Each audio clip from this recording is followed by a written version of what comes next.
Hello everyone, so welcome back to my channel. आज है हमारा day 15 of 30 days of JavaScript challenge. तो अभी तक हमने काफी सारे टॉपिक्स को कवर कर लिया है और ये सारी चीजें हमारे एरेज ऑब्जेक्ट सभी टॉपिक्स हमने कवर कर लिए इन डेप्थ में। तो आज का जो हमारा टॉपिक होने वाला है वो काफी ज्यादा इंपॉर्टेंट है जावास्क्रिप्ट पॉइंट ऑफ व्यू से, और ये इंटरव्यू के लिए भी बहुत ज्यादा इंपॉर्टेंट है और प्रोजेक्ट्स बनाने में भी ये सबसे ज्यादा यूज होने वाला टॉपिक है। तो इस कंसेप्ट को बहुत ही प्यार से और अच्छे से समझना। तो चलो बिना देरी के स्टार्ट करते हैं हमारा डॉक्यूमेंट ऑब्जेक्ट मॉडल। तो यहाँ पे सबसे पहले हम समझने के लिए इस पेज पे जा जाते हैं विकिपीडिया के। तो ये जो पूरा हमारा ये जो हमें दिख रहा है ये हमारी क्या है, विंडो है। अब विंडो के अंदर ये जो हमें यहाँ से ये व्हाइट पेज पूरा विकिपीडिया का पेज दिख रहा है इसको हम बोलते हैं डॉक्यूमेंट। ठीक है, अब इस डॉक्यूमेंट के अंदर ये सारी चीजें हैं हमारी, मतलब यहाँ पे जावा स्क्रिप्ट लिखा हुआ है, ये सारी चीजें। तो इसी को हम बोलते हैं डॉक्यूमेंट के अंदर की जो चीजें हम डिस्कस करेंगे उसको हम बोलते हैं डॉक्यूमेंट ऑब्जेक्ट मॉडल। वो अभी समझ में आएगा आपको। देखो सबसे पहले तो हम यहाँ पे कंसोल में हम लिखते हैं, सबसे पहले तो विंडो चाहिए हमें। विंडो ऑब्जेक्ट क्या है, तो अगर हम कंसोल डॉट लॉग कराएं विंडो को, तो विंडो हमारा क्या है, ऑब्जेक्ट है। तो ये पूरी विंडो है हमारी। तो विंडो के अंदर हमारी बहुत सारी चीजें आती हैं और विंडो के अंदर कहीं हमारा डॉक्यूमेंट भी छुपा हुआ है, वो है ये। तो ये डॉक्यूमेंट भी हमारा किसके अंदर है, विंडो के अंदर है। ठीक है, चलो ठीक है, ये तो हम समझ गए कि विंडो के अंदर हमारा क्या है, डॉक्यूमेंट है। एक सेकेंड, ये ठीक है। तो अब यहाँ पे हम क्या करते हैं, 1 मिनट, यहाँ पे आ जाते हैं, हमारा डॉक्यूमेंट हो गया। अब हम इसके बाद बात करते हैं कि विंडो के अंदर अंदर अगर डॉक्यूमेंट है तो डॉक्यूमेंट है क्या, उसके अंदर क्या है, डॉक्यूमेंट के अंदर क्या चीजें आती है वो हम देखना चाहते हैं। तो हम यहाँ पे कंसोल डॉट लॉग और विंडो के अंदर हमें क्या देखना है, डॉक्यूमेंट देखना है। तो हमने ये एंटर किया, तो ये देखो ये डॉक्यूमेंट आ गया। देखो मैंने बताया था ना, ये व्हाइट से पूरा जो हमारा ये पूरा ये एक डॉक्यूमेंट है। तो जैसे ही हम इस डॉक्यूमेंट पे होवर कर रहे हैं तो ये पूरा रीजन क्या हो रहा है, ब्लूइश कलर से हमारा शो हो रहा है कि ये पूरा डॉक्यूमेंट है। तो अब आपको समझ में आ गया होगा कितने पार्ट को हम डॉक्यूमेंट कह रहे हैं। ठीक है, अब इस डॉक्यूमेंट के अंदर क्या है तो हम इसको ओपन करके देखते हैं। तो इस डॉक्यूमेंट के अंदर पूरी जो हमारी HTML लिखी हुई है वो पूरा हमारा किसके अंदर आता है, डॉक्यूमेंट के अंदर आता है। और अगर आप यहाँ पे कंसोल डॉट लॉग ना भी लिखो तो भी अगर आप विंडो लिखोगे तो यहाँ पे आपको विंडो ऑब्जेक्ट मिल जाएगा। और अगर आप यहाँ पे विंडो डॉट डॉक्यूमेंट लिखोगे तो भी आपको यहाँ पे, ठीक है, तो भी आपको यहाँ पे ये डॉक्यूमेंट मिल जाएगा कंसोल डॉट लॉग के बिना भी। अब यहाँ पे ये जो डॉक्यूमेंट है ना ये बहुत ही ज्यादा यूज होने वाली चीज है। तो इसीलिए आपको बार बार विंडो डॉट डॉक्यूमेंट लिखने की भी जरूरत नहीं है। जावा स्क्रिप्ट हमको ईज प्रोवाइड करता है कि हम डायरेक्ट डॉक्यूमेंट लिख देंगे तो भी हमारा काम चल जाएगा, तो भी हमें वही चीज मिलेगी, डॉक्यूमेंट हमें मिल जाएगा। ठीक है, तो अब हम ये तो समझ गए कि डॉक्यूमेंट के अंदर सारा जो हमारा HTML है वो पूरा हमारा डॉक्यूमेंट के अंदर आता है। ठीक है, तो ये भी चीज ठीक है। अब डॉक्यूमेंट ऑब्जेक्ट मॉडल है, तो डॉक्यूमेंट ऑब्जेक्ट मतलब ये पूरे डॉक्यूमेंट को हम as a tree structure hierarchical form में रिप्रेजेंट करते हैं। ठीक है, चलो हेरारिकल फॉर्म में रिप्रेजेंट करते हो, ट्री स्ट्रक्चर में रिप्रेजेंट करते हो, लेकिन वो बनाते कैसे हो ट्री, चलो ठीक है देख लेते हैं कैसे हम ट्री को बनाते हैं और कैसा हमारा ट्री लाइक स्ट्रक्चर होता है। तो उसके लिए पहले हम हमारे गिटहब वाले VS कोड पे आएंगे। यहाँ पे हम हमारा बनाएंगे एक नया फोल्डर जो बनेगा हमारा डे 15 नाम से। तो यहाँ पे हमारा बनेगा डे 15 और उसके अंदर हम बना लेंगे डोम डॉट JS, सॉरी JS हमें नहीं बनानी है क्योंकि हमें यहाँ पे HTML बनानी पड़ेगी, इंडेक्स डॉट HTML। तो यहाँ पे हम बना लेते हैं हमारी एक फाइल इंडेक्स डॉट HTML। और अगर आप HTML पढ़ के आ रहे होगे, और वो तो यहाँ पे बेसिक प्री रिक्विजिट है कि आपको HTML आना चाहिए, तो हम यहाँ पे एक्सक्लेमेटरी साइन लग के जैसे ही एंटर करते हैं तो ये हमारा आ जाता है। तो अभी के लिए हम ये व्यू पोर्ट वाली मेटा टैग को हटा देते हैं यहाँ से, बस इतना ही रहने देते हैं। अब यहाँ पे हमने देखा, अब हम बनाना चाहते हैं एक डिव, उस डिव को हम क्लास देना चाहते हैं कंटेनर। कंटेनर हमने आईडी दी, सॉरी क्लास नहीं दी, आईडी दी। इसके बाद हम इसके अंदर बनाना चाहते हैं एक H1 जिसको हम आईडी क्लास देना चाहते हैं हेडिंग। ठीक है, और इसकी आईडी हम देना चाहते हैं H, चलो ठीक है ये आपने दे दिया। अब हेडिंग हम दे रहे हैं जावा स्क्रिप्ट बाय समीक्षा बरैया। ठीक है, तो ये हमने इसको हेडिंग दे दी। अब इसके बाद अगर हम यहाँ पे इसको कुछ और भी दें, फॉर एग्जांपल हम पैराग्राफ देते हैं एक, पैराग्राफ को हमने आईडी क्लास कुछ भी नहीं दी है, और इसको हम पैराग्राफ के अंदर लॉरेम रख देते हैं, हमारा 10 लॉरेम रख दिया हमने, ठीक है, चलो ये भी सही है। तो अब इस तरीके से हमारा ये कुछ क्या बन गया है, हमारा क्या बन गया, ये हमारा कुछ HTML का कोड बन गया। अब इसको हम पहले तो रन करते हैं, ओपन करते हैं लाइव सर्वर पे। तो यहाँ पे हम कैसे लाइव सर्वर पे ओपन कर सकते हैं, लेफ्ट क्लिक करेंगे हम, और लेफ्ट क्लिक करने के बाद हम यहाँ पे ओपन विथ लाइव सर्वर करेंगे, ठीक है। अगर आपके बाय डिफॉल्ट ये आ जाएगा, लेकिन इन केस अगर आपके उसमें ये नहीं आ रहा है, क्या बोलते हैं, आपके जो ये आपका जो गिटहब वाला है इसमें नहीं आ रहा, तो आपको कुछ नहीं करना है, आपको जाना है एक्सटेंशंस पे, एक्सटेंशंस पे आपको सर्च करना है लाइव सर्वर, और आपको यहाँ पे बहुत सारे लाइव सर्वर ये दिख जाएंगे। आपको ये फर्स्ट वाला जो लाइव सर्वर आएगा जिसके 70.8 मिलियन डाउनलोड्स हैं, ये लाइव सर्वर को डाउनलोड कर लेना है। तो आपका यहाँ पे वो लेफ्ट क्लिक करने पे लाइव सर्वर वो दिखने लगेगा आपको, ठीक है। तो अब आपको ये भी चीज क्लियर हो गई, ठीक है। तो अब यहाँ पे हमारा ये आ गया है, तो हमारी किसके अंदर है, हमारा डे 15 के अंदर है। तो डे 15 आपको ये दिख रहा है, इसको अपन ओपन करेंगे तो ये हमारा आ गया है, ठीक है। इसको हम इंस्पेक्ट कर लेते हैं, ठीक है। तो अब इसको हम यहाँ पे थोड़ा साइड बाय साइड ओपन कर लेते हैं, ताकि हम जो भी चेंज करेंगे वो हमें यहाँ पे दिखेगा। तो यहाँ पे अब हमने सिंपली हमारा जावास्क्रिप्ट बाय समीक्षा बना लिया है, और यहाँ पे लॉरेम है, ठीक है। अब पहले तो हम क्या करते हैं, इसका ये जो हमने ये कोड लिखा है ना, पहले हम इस कोड का क्या करते हैं, जो हमारा ट्री लाइक स्ट्रक्चर है, मतलब जो डॉक्यूमेंट ऑब्जेक्ट मॉडल है, वो मॉडल बना के देखते हैं हम यहाँ पे इसका कैसे बनेगा, ठीक है। तो यहाँ पे हम आ जाते हैं हमारे वन नोट पे, और यहाँ पे हमारा बनाएंगे मॉडल। तो सबसे पहले आपका क्या था, सबसे पहले था आपका विंडो, ठीक है। हमारा सबसे बड़ा मतलब जो पेरेंट रूट नोड है वो क्या है, विंडो है। अब उस विंडो के अंदर हमें क्या मिला, उस विंडो के अंदर हमें मिला डॉक्यूमेंट,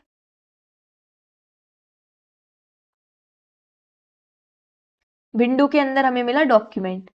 अब डॉक्यूमेंट के अंदर हमें क्या मिला, डॉक्यूमेंट के अंदर हमें मिला HTML, क्या मिला हमें, HTML टैग मिला। यहाँ पे आप देखो सबसे पहले हमारा ये HTML टैग है, इस HTML टैग के अंदर सब कुछ है, ठीक है। और ये जो रहता है ये हमारा कुछ इंपॉर्टेंट नहीं है, ये मतलब इसका इंपॉर्टेंट है, मतलब ये बस ये बताता है कि हम जो यूज कर रहे हैं वो HTML का वर्जन 5 है, HTML5 हम यूज कर रहे हैं, ठीक है। तो मेन हमारा कोड यहीं से स्टार्ट है, तो ये हमारा HTML है, इसके अंदर सारी चीजें हैं, ठीक है। तो मतलब ये हमारा क्या हुआ, HTML। तो डॉक्यूमेंट के बाद हम जैसे ही अंदर एंटर हो रहे हैं तो हमें क्या मिल रहा है, हमें मिल रहा है HTML।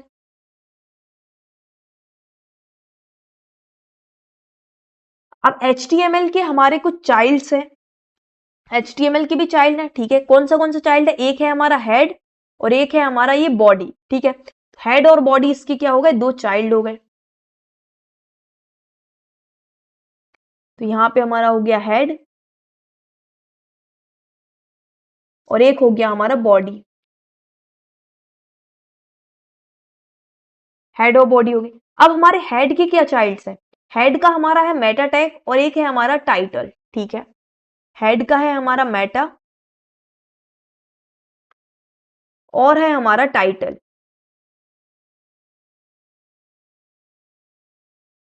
टाइटल, ठीक है। अब इसके बाद ये जो एट्रीब्यूट है ना इसके अंदर कैरेक्टर सेट, ये एट्रीब्यूट को भी हम यहाँ पे डॉक्यूमेंट ऑब्जेक्ट मॉडल में बता सकते हैं। जैसे यहाँ पे हम बता दे रहे हैं कि हमारा इसके अंदर क्या है, एक एट्रीब्यूट है और उसका नेम भी लिख सकते हैं कैरेक्टर सेट, ठीक है। अब इसके बाद जैसे यहाँ पे आपको टाइटल के अंदर ये जो डॉक्यूमेंट दिख रहा है, मतलब ये हमारा कुछ टेक्स्ट दिख रहा है, तो इस टेक्स्ट को बोलते हैं टेक्स्ट नोड, ठीक है। तो इसको क्या बोलते हैं हम, टेक्स्ट नोड। मतलब टाइटल के अंदर क्या है हमारा, टाइटल के अंदर टेक्स्ट नोड है, ठीक है। और ये हेड को भी हम नोड बोल सकते हैं कि ये हेड नोड है, मेटा नोड है, ठीक है। तो अगर आपने ट्री पढ़ा हो तो उसमें अपन हर चीज को ये देखो नोड बोल देते हैं, ठीक है। तो वो कुछ नहीं है, ऐसे बस सिंपल समझने के लिए। बाकी इसको हम टेक्स्ट नोड बोलते हैं क्योंकि हमारा इसके अंदर टेक्स्ट है। अब बॉडी की बात कर लेते हैं, बॉडी का कैसा बनेगा, बॉडी के अंदर हमारा डिव है, डिव, बॉडी के अंदर हमारा क्या है, एक डिव है। तो बॉडी के अंदर डिव है, उस डिव की क्या है, उस डिव की हमारी आईडी है, तो मतलब उसका कुछ एट्रीब्यूट है, आईडी जो भी है, आईडी है ना हमारा एट्रीब्यूट। फिर उसके बाद हमारा क्या है, डिव के अंदर हमारा H1 है और हमारा पैराग्राफ है। मतलब डिव के दो चाइल्ड है, एक चाइल्ड है H1 और एक चाइल्ड है हमारा पैराग्राफ, एक चाइल्ड है H1 और एक चाइल्ड है हमारा डिव का पैराग्राफ, ठीक है। तो अब जो हमारा H1 है उसमें हमारे दो एट्रीब्यूट है, एक है क्लास और एक है हमारी आईडी। मतलब H1 के हमारे दो एट्रीब्यूट है, एक एट्रीब्यूट है हमारा आईडी, और एक और एट्रीब्यूट है हमारा इसका जो है हमारी क्लास। ठीक है, और H1 के अंदर क्या है, और H1 के अंदर एक टेक्स्ट नोड भी है, मतलब H1 के अंदर हमारी एक टेक्स्ट नोड भी है। ठीक है, अब इसके बाद पैराग्राफ है। पैराग्राफ के अंदर कुछ नहीं है, बस पैराग्राफ के अंदर टेक्स्ट नोड है। तो पैराग्राफ का चाइल्ड जो है वो क्या है, टेक्स्ट नोड। तो इस तरीके से कुछ हमारा क्या बन गया, ये देखो आपको सामने दिख रहा होगा स्क्रीन पे, ये हमारा बन गया डॉक्यूमेंट ऑब्जेक्ट मॉडल। तो ये क्या हेल्प करता है, हमें एक्सेस करने में हेल्प करता है। जैसे कि अगर हमें पैराग्राफ को एक्सेस करना है तो पैराग्राफ किसके अंदर मिलेगा, विंडो के अंदर हमारा डॉक्यूमेंट है, डॉक्यूमेंट के अंदर हमारा HTML है, HTML के अंदर हमें बॉडी मिलेगा, उस बॉडी के अंदर हमें डिव मिलेगा, और फिर डिव के अंदर हमें पैराग्राफ मिलेगा। तो इस तरीके से हम इस पाथ को फॉलो करते हुए हमने क्या किया, पैराग्राफ को एक्सेस किया। ठीक है, तो ये ट्री लाइक स्ट्रक्चर हमारा इस चीज में हेल्प करता है। ठीक है, तो अगर मैं आपको कहीं पे भी बात करूं कि हमें ट्री को ज्यादा ट्रेवर्स करना पड़ रहा है, बार बार हमें ट्री को ट्रेवर्स करना पड़ रहा है, तो आप वो ये समझ जाना कि हम इस तरीके से ट्री को ट्रेवर्स कर रहे हैं। ठीक है, और ट्री को ट्रेवर्स करने में तो टाइम लगेगा ही, ये डेटा स्ट्रक्चर का पार्ट हो गया। ठीक है, आपने डेटा स्ट्रक्चर पढ़ा होगा तो आपको समझ में आ रहा होगा वो चीज, बाकी अगर नहीं भी आ रही है तो कोई भी दिक्कत नहीं है, बस आप ये समझ लेना इधर से इधर आने में समय तो लगेगा ना, अगर हम एक जगह से दूसरी जगह आ रहे हैं तो टाइम तो लगेगा। ठीक है, तो ये चीज अब आपको क्लियर हो गई होगी किस तरीके से हमारा डॉक्यूमेंट ऑब्जेक्ट मॉडल होता है। ठीक है, तो अब आपने देखा कि हाँ चलो हमने इसमें तो देख लिया कि हम कैसे एक्सेस करते हैं, इस पैराग्राफ को एक्सेस कैसे करेंगे, वो ट्री में तो हमने देख लिया डायग्राम फॉर्म में, लेकिन एक्चुअल में जावा स्क्रिप्ट से हम कैसे एक्सेस कर सकते हैं इस पैराग्राफ टैग को, तो वो चीज देखने के लिए हम यहाँ पे समझते हैं। तो यहाँ पे हम डायरेक्टली यहाँ पे इंटरनल हमारी वो जावा स्क्रिप्ट का हम यूज कर रहे हैं, यहाँ पे स्क्रिप्ट टैग का यूज करें, क्योंकि मतलब इतना ज्यादा कुछ कोड है नहीं कि हम सेपरेट सेपरेट बनाएं, तो हम सेपरेट जो हमारा प्रोजेक्ट बनेगा उसमें हम सेपरेट फाइल ही बनाएंगे index.js करके, और फिर JS को मर्ज करें, मतलब इन दोनों को लिंक करेंगे आपस में HTML से। ठीक है, अभी कोई दिक्कत नहीं है, तो अभी हम वही साइड बाय साइड ले लेते हैं, हमारा यहाँ पे साइड बाय साइड इन दोनों को ले लेते हैं।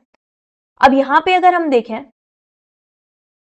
सबसे पहले तो इसको थोड़ा सा शॉर्ट कर देते हैं, बिल्कुल सही। तो यहाँ पे स्क्रिप्ट में अब हमने देखा कि हमें एक्सेस करना है, अब हमें पैराग्राफ को एक्सेस करना है, तो हमने थ्योरेटिकल वे में तो देख लिया हम पैराग्राफ को कैसे एक्सेस करेंगे ट्री लाइक स्ट्रक्चर से, लेकिन जावा स्क्रिप्ट में हम किस तरीके का कोड लिखें कि हम उसको एक्सेस कर पाए। ठीक है, चलो देखते हैं। सबसे पहले हम हेडिंग को एक्सेस करना देखते हैं। तो यहाँ पे हम क्या कर रहे हैं, सिलेक्ट कर रहे हैं ऑब्जेक्ट को, सिलेक्टिंग एलिमेंट्स, ये एलिमेंट्स जो हैं जैसे ID, div, sorry H1, paragraph, इन सबको हम सिलेक्ट करने की कोशिश कर रहे हैं। ठीक है, तो इसमें हमारी अलग अलग मेथड होती है। तो जो सबसे पहली मेथड होती है फर्स्ट, वो हमारी होती है हम आईडी की हेल्प से एलिमेंट को सिलेक्ट करेंगे। कैसे, चलो देखते हैं। यहाँ पे हम बोलेंगे डॉक्यूमेंट, हमने देखा सबसे अंदर डॉक्यूमेंट है, और हमें बार बार विंडोज डॉट डॉक्यूमेंट लिखने की जरूरत नहीं है, क्योंकि हमने देखा ना कि हमारा ये सपोर्ट करता है डायरेक्टली डॉक्यूमेंट भी लिखे, तो वो उसको सपोर्ट करता है, इसीलिए हमें डायरेक्ट विंडो लिखने की जरूरत नहीं, हम डायरेक्ट डॉक्यूमेंट लिखेंगे। डॉक्यूमेंट के अंदर हमें आना है गेट, हम पूरे डॉक्यूमेंट के अंदर, ये पूरा हमारा डॉक्यूमेंट है, इस पूरे डॉक्यूमेंट में हम क्या ढूंढ रहे हैं, हम एक एलिमेंट को ढूंढ रहे हैं। अब वो एलिमेंट को कैसे ढूंढ रहे हैं, हम एलिमेंट को उसकी आईडी की हेल्प से ढूंढ रहे हैं। मतलब ये स्टेटमेंट ये बोल रहा है कि डॉक्यूमेंट के अंदर जो भी एलिमेंट की आईडी हेडिंग है, एच है, उसको आप ढूंढ के लेके आ जाओ। तो ये लाइन क्या करेगी, ये लाइन करेगी कि पूरे डॉक्यूमेंट के अंदर जिसकी भी आईडी हेडिंग है उस एलिमेंट को आप लेके आ जाओ, मतलब ये H1 को लेके आ गई होगी। ठीक है, और अब H1 को लेके आ गई, हम इसको स्टोर करा सकते हैं। ठीक है, तो यहाँ पे हम स्टोर करा लेते हैं, फॉर एग्जाम्पल कॉन्स्ट हेडिंग नाम से इसको हम स्टोर करा लेते हैं। ठीक है, अब इसको हम यहाँ पे प्रिंट करा के देखते हैं console.log, और यहाँ पे हमारी हेडिंग जो आई है इसमें क्या आया है वो हम प्रिंट करके देखते हैं। ठीक है, तो यहाँ पे हम इसको रिफ्रेश करते हैं, तो ये देखो यहाँ पे हमारा console.log हमने किया ना, तो यहाँ पे क्या आया, हेडिंग आ गई, H1 हमारा ये पूरा सिलेक्ट हो गया। मैंने बोला ना H1 एलिमेंट पूरा सिलेक्ट हो जाएगा, क्योंकि H1 की आईडी क्या है, H है, और हमने इस लाइन में क्या बोला, ये आपको समझ में आ गया होगा कि डॉक्यूमेंट के अंदर जो भी एलिमेंट जिसकी आईडी H है उसको आप सिलेक्ट कर लो, तो इसने पूरे H1 को सिलेक्ट कर दिया। इस तरीके से अब आप समझ गए होगे। तो ये हो गया हमारा आईडी की हेल्प से एलिमेंट को सिलेक्ट करना, ठीक है। तो क्या इस तरीके से हम क्लास की हेल्प से भी एलिमेंट को एक्सेस कर सकते हैं? क्लास की हेल्प से, चलो देखते हैं। यहाँ पे हम पैराग्राफ को भी एक क्लास दे देते हैं। फॉर एग्जाम्पल क्लास दे दी हमने इसको पैरा, ठीक है। चलो अब देखते हैं हम सेकंड हमारी मेथड पैराग्राफ की हेल्प से एक्सेस करना, ठीक है। तो हम बोल रहे हैं document gate element by class name. यहां पे हम क्लास नहीं लिखते हैं डायरेक्टली, यहां पे हम क्लास नेम लिखते हैं। जावा स्क्रिप्ट में भी हम क्लास को क्लास नेम बोलते हैं, और जो हमारा आगे हम रिएक्ट पढ़ेंगे उसमें भी हम क्लास नेम को ही लिखते हैं, क्लास नेम ही यूज करते हैं, ठीक है। तो यहां पे हमने लिखा gate element by class name. इसका मतलब ये है कि पूरे डॉक्यूमेंट में सर्च करो ऐसे एलिमेंट को जिसकी क्लास क्या हो, जिसका क्लास का नेम क्या हो, जिसका क्लास का नेम पैरा हो, PARA पैरा हो, ठीक है। अब इससे क्या होगा, इस लाइन से document dot gate element by class name para, इससे क्या होगा कि ये पूरे डॉक्यूमेंट में दिखेगा कि यार क्लास पैरा किसकी है, क्लास पैरा तो ये पैराग्राफ एलिमेंट की है। तो ये पूरे पैराग्राफ एलिमेंट को सिलेक्ट कर लो। अब ये पूरे पैराग्राफ एलिमेंट को सिलेक्ट कर लिया, अब हम इसको किसी चीज में स्टोर करना चाहते हैं, तो हम इसको स्टोर कर दे रहे हैं कॉन्स पैरा, पैरा नाम से हमने इसको स्टोर कर लिया। अब इसको हम प्रिंट करा के देखते हैं कंसोल डॉट लॉग, और यहाँ पे हम पैरा को प्रिंट करा के देखते हैं कि क्या आता है पैरा में। तो यहाँ पे हम इसको वापस से रिफ्रेश करते हैं, रिफ्रेश हो रहा है।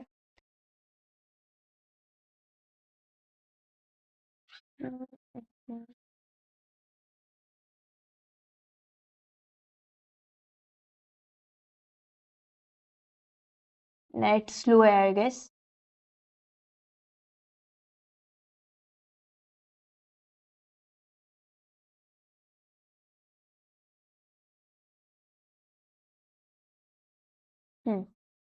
तो यहाँ पे ये देखो, यहाँ पे क्या हुआ, यहाँ पे जब हमने गेट एलिमेंट बाय आईडी किया था तो डायरेक्टली इसने क्या रिटर्न किया था हमको, डायरेक्टली इसने पूरा का पूरा एलिमेंट रिटर्न किया। लेकिन जब हमने gate element by class name किया तो इसने कुछ तो HTML कलेक्शन करके रिटर्न किया, उस HTML कलेक्शन के अंदर हमारा पैराग्राफ है, ठीक है।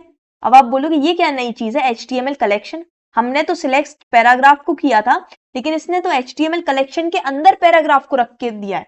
तो ये हाँ बिल्कुल सही है, ये हमें क्या देगा, HTML कलेक्शन देगा।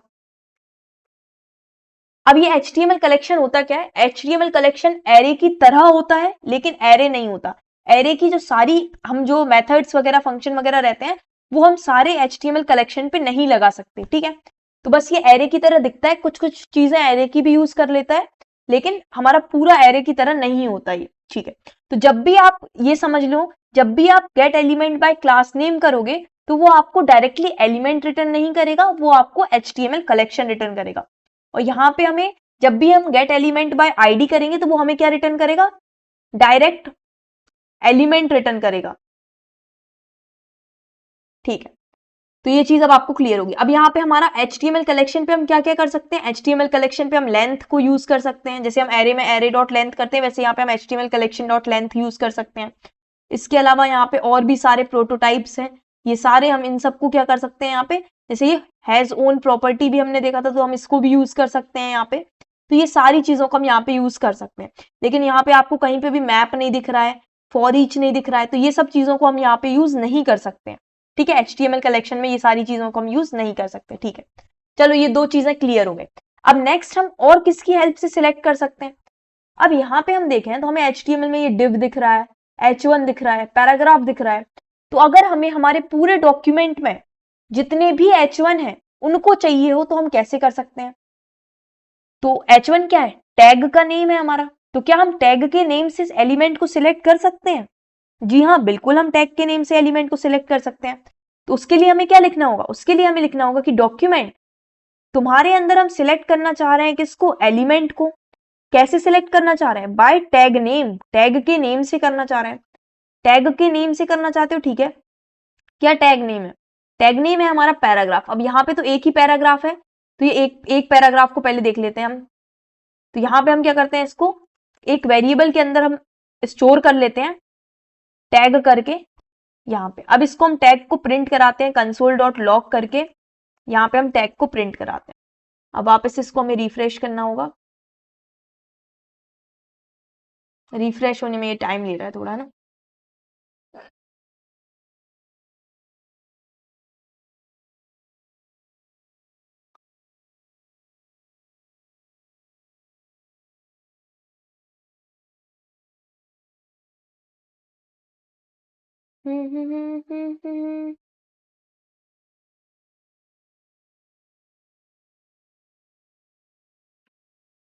तो इसको जब तक मैं आपको ये बता देती हूँ ये करता क्या है। ये भी जो हमारा डॉट ये जो हमने टैग नेम लिखा है ना, ये भी हमें क्या रिटर्न करेगा, ये भी हमको HTML कलेक्शन ही रिटर्न करके देता है। क्या रिटर्न करके देता है? HTML collection. ठीक है, ये भी हमको HTML कलेक्शन देता है। जिस तरीके से हमारा get element by class name HTML collection दे रहा था, ये देखो इसने भी हमें क्या दे दिया, HTML कलेक्शन दे दिया, जिसके अंदर हमारा एक पैराग्राफ है। ठीक है, अब यहाँ पे अगर मल्टीपल पैराग्राफ्स होते तो क्या होता। जैसे यहाँ पे हम इसी लाइन को सिलेक्ट करके कॉपी पेस्ट करते हैं, यहाँ पे हमने 4 पैराग्राफ बना दिए। तो अब क्या होगा, अब यहाँ पे ये देखो जो हमारा हमने gate element by class name किया था पैरा, तो इन सबकी क्लास पैरा है, तो इन सबकी क्लास पैरा है, तो ये सारे हमारे HTML कलेक्शन के अंदर स्टोर हो गए कि इनकी p डॉट पैरा, इनकी क्लास क्या है, पैरा है। ये सारे हमारे इसमें सिलेक्ट हो। अगर हम इसमें से किसी की क्लास रिमूव कर देते, फॉर एग्जाम्पल अगर हम इसकी क्लास पैरा हटा देते, ठीक है, इसकी भी क्लास पैरा हटा देते, और यहाँ पे डिफ्रेंशिएट करने के लिए हम इसको 1 2 3 नंबरिंग दे देते हैं। ये पहला है, ये हमारा सेकंड है, और ये हमारा थर्ड है, और ये हमारा फोर्थ है। ठीक है, तो अब हम इसको अगर रिफ्रेश करें यहाँ पे, तो ये देखो 1 2 3 4 आ गया। अब जैसे ही हमने इसको पैरा किया, तो पैरा क्लास किसकी है, हमारे फर्स्ट वाले पैराग्राफ की और थर्ड वाले पैराग्राफ की। तो यहाँ पे 2 पैराग्राफ आए हैं HTML कलेक्शन में। कौन से 2? देखो पहले वाले पे अगर हम होवर कर रहे हैं तो हमारा फर्स्ट वाला पैराग्राफ आ रहा है, और जैसे ही हम सेकंड वाले पे होवर कर रहे हैं तो हमारा थर्ड वाला पैरा सिलेक्ट हो रहा है, मतलब बिल्कुल सही वर्क कर रहा है।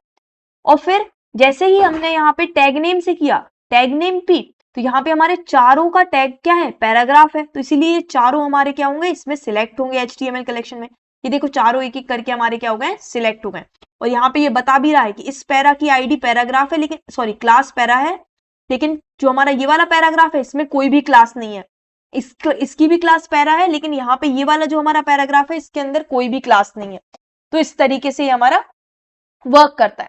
तो अब आपने ये देख लिया, चलो हमें यहाँ पे सामने दिख रहा था आईडी, तो हमने आईडी की हेल्प से भी सिलेक्ट करके देख लिया। क्लास दिख रही थी, क्लास की भी हेल्प से सिलेक्ट करके देख लिया। हमने H1 दिख रहा था, टैग जो बोलते हैं हम इसको, HTML टैग्स, तो टैग्स की हेल्प से भी सिलेक्ट करके देख लिया। क्या अब और कुछ भी होता है जिसकी हेल्प से हम सिलेक्ट कर सकते हैं?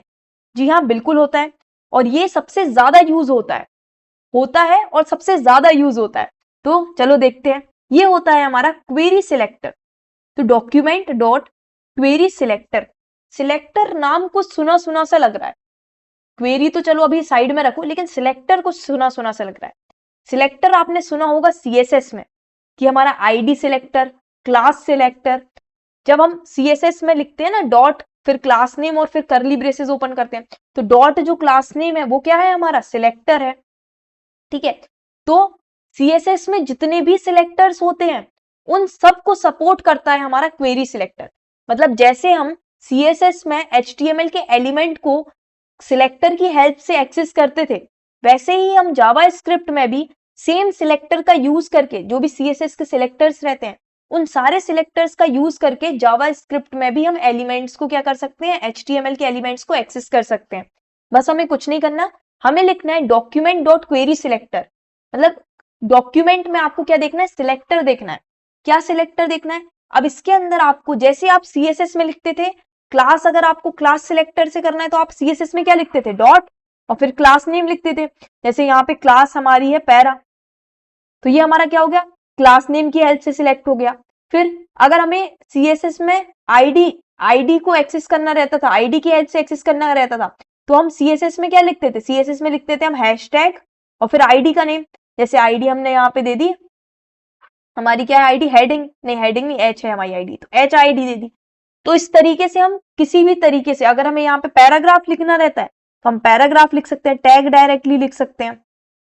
तो इस तरीके से हमारे जैसे जैसे हम वहां पे लिखते थे एज इट इज, हम यहाँ पे क्वेरी सिलेक्टर में लिख सकते हैं, जैसे जैसे CSS के सिलेक्टर रहते हैं।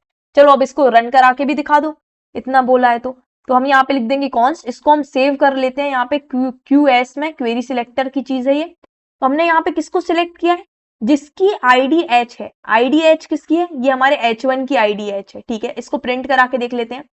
तो यहाँ पे हम देखते हैं console.log और यहाँ पे हम बोलते हैं कि क्वेरी सिलेक्टर तुम्हारे अंदर जो भी तुमने सिलेक्ट किया है वो हमें दिखा दो, ठीक है। चलो दिखा देते हैं, कोई दिक्कत नहीं हमें। तो यहाँ पे जैसे ही हम इसको रिफ्रेश करते हैं, अब ये टाइम लेगा थोड़ा सा, ठीक है। तो यहाँ पे ये देखो, इसने हमें H1 रिटर्न करके दे दिया है। H1 क्या कर दिया है, इसने हमको रिटर्न कर दिया है, ठीक है। अब यहाँ पे इसने हमें डायरेक्टली क्या रिटर्न किया है, यहाँ पे इसने डायरेक्टली हमें क्या रिटर्न करके दिया है, एलिमेंट रिटर्न करके दिया है। तो यहाँ पे भी यहाँ पे हमारा जैसे हमारा आईडी कर रहा था उसी तरीके से इसने हमारा क्या किया, एलिमेंट रिटर्न करके दिया है। तो क्या हमने आईडी इसमें सिलेक्ट करवाई इसलिए बस एलिमेंट दिया है, कि क्लास अगर हम करवाएंगे तो भी हमारा एलिमेंट देगा वो पैरा, ठीक है। चलो देख लो, ये देखो, नहीं इसने तो, हमने क्लास भी किया तो भी इसने दिया, मतलब क्वेरी सिलेक्टर हमें क्या देता है, डायरेक्ट एलिमेंट देता है, ये तो हम समझ गए। लेकिन अब यहाँ पे समझने वाली बात ये है कि यहाँ पे पैरा तो हमारे दो एलिमेंट्स की क्लास थी, एक इस वाले पैराग्राफ की और एक इस वाले पैराग्राफ की, लेकिन इसने हमें यहाँ पे सिर्फ एक ही पैराग्राफ दिया है। तो बात यह है कि क्वेरी सिलेक्टर हमारा क्या करता है, जो भी सबसे पहला मैच होने वाला एलिमेंट रहता है उस एलिमेंट को रिटर्न कर देता है। मतलब यहाँ पे जैसे ही वो गया पूरे डॉक्यूमेंट में सर्च करने के लिए, उसने बोला डॉक्यूमेंट तुम बताओ पैरा आईडी, पैरा क्लास किसकी है, पैरा क्लास किसकी है, पैरा क्लास किसकी, उसको इस लाइन में मिल गया कि पैरा क्लास इस वाले एलिमेंट की है। तो बस वो वहीं रुका, उसने इस एलिमेंट को पूरे को रिटर्न कर दिया और वो वापस आ गया। तो मतलब बस वो क्या देखता है, पहले फर्स्ट टाइम जो भी एलिमेंट उसको मिल जाता है, मैच हो जाता है उसकी कंडीशन से, उस एलिमेंट को वो रिटर्न करता है, ठीक है। पर अब आप बोलोगे नहीं नहीं हमको तो सारे चाहिए, हमें तो सारे चाहिए, तो हम क्या करेंगे, तो बस इसी का भाई है क्या, क्वेरी सिलेक्टर। अभी क्वेरी सिलेक्टर क्या कर रहा था, सिर्फ एक को सिलेक्ट कर रहा था। अब हम बोल देंगे क्वेरी सिलेक्टर ऑल, मतलब तुम सभी को सिलेक्ट करो जो भी कंडीशंस को मैच कर रहे हैं। तो हम यहां बोलेंगे document dot query selector all, सबको सिलेक्ट करना है तुम्हें, किन को सिलेक्ट करना है, किन सब को सिलेक्ट करना है, तो उन सारे एलिमेंट्स को सिलेक्ट करना है जिसकी क्लास क्या है, पैरा है, ठीक है। चलो कर लेंगे हम तो सिलेक्ट। अब यहाँ पे हम इसको इस वेरिएबल में स्टोर कर सकते हैं, कॉन्स्ट क्वेरी सिलेक्टर ऑल नाम के हमने इसमें वेरिएबल में इसको स्टोर कर लिया है, ठीक है, कर लिया है। अब इसको हम क्या करना चाहते हैं, इसको हम प्रिंट कराना चाहते हैं। चलो प्रिंट भी करा के देख लेते हैं, console.log कि आप सही कह रहे हो कि नहीं। किसको कराना है, क्वेरी सिलेक्टर ऑल को कराना है, ठीक है, करवा दिया प्रिंट। तो क्या हुआ, यहाँ पे रिफ्रेश करके देखते हैं क्या हुआ। अरे अब ये क्या नई चीज आ गई, ये आ गई है नोड लिस्ट। नोड लिस्ट, जी हाँ नोड लिस्ट, सही सुना आपने। अब ये हमारी नोड लिस्ट HTML कलेक्शन से अलग होती है और एरे से भी अलग होती है। ये भी एरे लाइक ऑब्जेक्ट है लेकिन एरे नहीं है। अगर हमको इसमें मेथड्स सारी एरे की यूज करनी है, एरे के जो भी सारी मेथड्स होती हैं वो सब हम यूज करना चाहते हैं, तो हमें क्या करना होगा, इस नोड लिस्ट को पहले एरे में कन्वर्ट करना होगा और फिर हम सब चीजें उसमें अप्लाई कर सकते हैं। तो ये हमें क्या रिटर्न करके देती है, नोड लिस्ट। ये इंपॉर्टेंट चीजें हमें पता होना चाहिए कि कौन सी चीज हमें क्या रिटर्न करती है, ठीक है। अब यहाँ पे हम प्रोटो में देखते हैं, हाँ तो देखो एक और डिफरेंस हमें यहाँ पे साफ दिख रहा है कि जो हमारा HTML कलेक्शन है वो हमारे किसको सपोर्ट नहीं करता, फॉर ईच को सपोर्ट नहीं करता, लेकिन जो हमारा नोड लिस्ट है वो हमारा फॉर ईच को सपोर्ट कर रहा है। यहाँ पे अब हम क्या करते हैं, एक वो बनाते हैं, एरे बनाते हैं जिसमें हम क्या करते हैं, एल आई बनाते हैं। चलो यूएल और एल आई से हम यहाँ पे कुछ समझने की कोशिश करते हैं। फॉर एग्जाम्पल यहाँ पे हम अनऑर्डर्ड लिस्ट बनाते हैं एक, इन सबको पहले तो हम कमेंट आउट करते हैं ताकि हमारा जो हम देखना चाहते हैं प्रिंट होने में वो सारा हमको दिखे, ठीक है। तो यहाँ पे हम बनाते हैं यूएल अनऑर्डर्ड लिस्ट और अनऑर्डर्ड लिस्ट में हम एल ले लेते हैं। यहाँ पे हमारे फ्रूट्स के नेम ले लेते हैं, ठीक है, फ्रूट्स के नेम ले लेते हैं, for example Apple. Next L में हम ले लेते हैं मैंगो, फिर हम ले लेते हैं बनाना, फिर हम ले लेते हैं एप्पल मैंगो बनाना और फिर हम ले लेते हैं एक और यहाँ पे ले लेते हैं कीवी। की हुई। ठीक है, तो ये हमारे क्या हो गए, अनऑर्डर्ड लिस्ट हो गई जिनमें हमने यहाँ पे ये एक्सेस कर लिया। ठीक है, अब यहाँ पे हम क्या करना चाहते हैं, ये हमारा क्या करेंगे, HTML कलेक्शन जो होगा, अब इनको हम क्या दे देते हैं, ये li है सारे। HTML कलेक्शन हमें कौन रिटर्न करता है, HTML कलेक्शन हमें रिटर्न करता है क्लास नेम से अगर हम एक्सेस करें, या फिर हम किससे एक्सेस करें, उनको टैग नेम से एक्सेस करें। ठीक है, तो चलो हम टैग नेम से इनको एक्सेस करते हैं।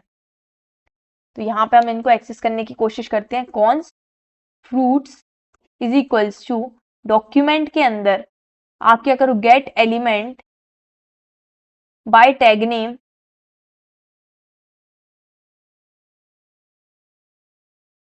टैग नेम से आपको चाहिए, टैग नेम क्या होगा आपका, li। ठीक है, तो अब यहाँ पे हम कंसोल डॉट लॉग करके देखते हैं हमारे फ्रूट्स को। तो यहाँ पे हमारे फ्रूट्स में हमारा क्या आ गया, ये HTML कलेक्शन आ गया। तो अब हम HTML कलेक्शन पे क्या कर सकते हैं, फॉर ईच लगा सकते हैं क्या, नहीं, बिल्कुल नहीं लगा सकते। तो अगर हमें इस पे सब पे आइटरेट करना हुआ तो हम कैसे आइटरेट कर सकते हैं, अगर हम इस पे फॉर ईच नहीं लगा सकते तो हम कैसे इस पे आइटरेट कर सकते हैं, तो हम इसको क्या कर सकते हैं, एरे में कन्वर्ट कर सकते हैं। अब एरे में कन्वर्ट करने के लिए हमारी, हमने पढ़ा था एरे में क्या होती है, एक एरे डॉट फ्रॉम मेथड होती है। एरे डॉट फ्रॉम किससे एरे बनाना है, हमें हमें जो फ्रूट्स है उससे एरे बनाना है। ठीक है, और यहाँ पे हम इसको कॉन्स्ट में स्टोर कर सकते हैं ARR। ठीक है, अब यहाँ पे हम कंसोल डॉट लॉग करेंगे अगर ARR को, तो ये हमें क्या दे देगा, एरे देगा। यहाँ पे ये देखो, ये एरे आ गया हमारा 4 लेंथ का। ठीक है, तो अब हम इस पे क्या कर सकते हैं, फॉर ईच को आसानी से लगा सकते हैं। तो फॉर ईच को हम कैसे लगाते हैं, जो हमारा एरे है उसमें हमें क्या करना है, फॉर ईच लगाना है। फॉर ईच में हम क्या करते हैं, कॉल बैक फंक्शन देते हैं। ठीक है, चलो कॉल बैक फंक्शन देते हैं, तो हमारा फंक्शन में हमारे एलिमेंट क्या है, li से हम इसको रिफर कर रहे हैं, और इसमें हम क्या कर रहे हैं, li डॉट स्टाइल। ये चीज मैंने आपको अभी नहीं बताई है, लेकिन हम अगर हमें किसी भी चीज की स्टाइल मतलब CSS की प्रॉपर्टी को चेंज करना है, लेकिन किसकी हेल्प से चेंज करना है, जावास्क्रिप्ट की हेल्प से चेंज करना है, तो हम क्या करते हैं, स्टाइल और फिर डॉट करके जो भी हमें चेंज करना हो, चाहे उसका कलर चेंज करना हो, चाहे बैकग्राउंड कलर चेंज करना हो, चाहे उसका टेक्स्ट अलाइन सेंटर करना हो, जो भी चीज करनी होगी वो हम स्टाइल के बाद हम यहाँ पे क्या कर सकते हैं, उस चीज को कर सकते हैं। जैसे अगर हमें इसकी स्टाइल चेंज करनी है तो li डॉट स्टाइल हमें क्या करनी है, इसकी कलर करना है। फॉर एग्जाम्पल इनका कलर हमें क्या कर देना है, कलर हमें कर देना है ऑरेंज फॉर एग्जाम्पल। तो क्या ये होता है, चलो देखते हैं। ये देखो, यहाँ पे सबका कलर क्या हो गया है, ऑरेंज हो गया है। तो इस तरीके से हम क्या कर सकते हैं, फॉर ईच इस पे लगा सकते हैं।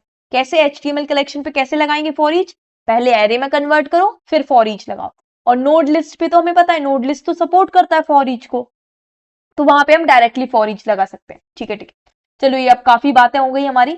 तो यहाँ पे अभी हमने क्या पढ़ा, मेन जो हमारा ऑब्जेक्टिव था वो क्या पढ़ने का था, एलिमेंट्स को हम कैसे सिलेक्ट करते हैं। ये जो हमारे हमारे HTML के एलिमेंट्स हैं इनको हम कैसे जावास्क्रिप्ट में लेके आते हैं, कैसे हम सिलेक्ट कर सकते हैं जावास्क्रिप्ट में, तो वो चीज हमने देख ली है। अब जो नेक्स्ट चीज हम पढ़ना देखना चाह रहे हैं, वो हम चाह रहे हैं कि अगर हमें जावास्क्रिप्ट की हेल्प से इस टेक्स्ट को चेंज करना हुआ, मतलब यहाँ पे जावास्क्रिप्ट बाय समीक्षा की जगह फॉर एग्जांपल हमें जावास्क्रिप्ट ट्यूटोरियल्स लिखना हुआ, तो हम इसको HTML की हेल्प से नहीं करना, लेकिन ये हमको जावास्क्रिप्ट की हेल्प से करना है। तो कैसे करेंगे, तो जावास्क्रिप्ट हमारा चेंज करने के लिए तीन चीजों को सपोर्ट, तीन चीजों में प्रोवाइड करता है, मतलब तीन चीजों की हेल्प से, तीन प्रॉपर्टीज की हेल्प से हम HTML के कंटेंट को चेंज कर सकते हैं। ठीक है, तो चलो सबसे पहली हम डिस्कस करते हैं, वो हमारी होती है इनर टेक्स्ट। इनर टेक्स्ट मतलब जो भी अंदर का टेक्स्ट है, उस एलिमेंट के, उस टैग के अंदर जो भी हमारा टेक्स्ट है उसको हमें चेंज करना है, इनर टेक्स्ट।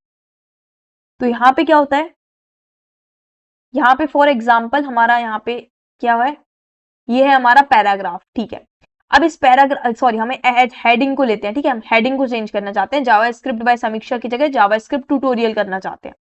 तो H1 को हम कैसे एक्सेस कर सकते हैं, अभी हमने देखा सिलेक्ट करना, तो हम क्लास की हेल्प से भी कर सकते हैं और आईडी की हेल्प से भी कर सकते हैं और क्वेरी सिलेक्टर की हेल्प से भी कर सकते हैं।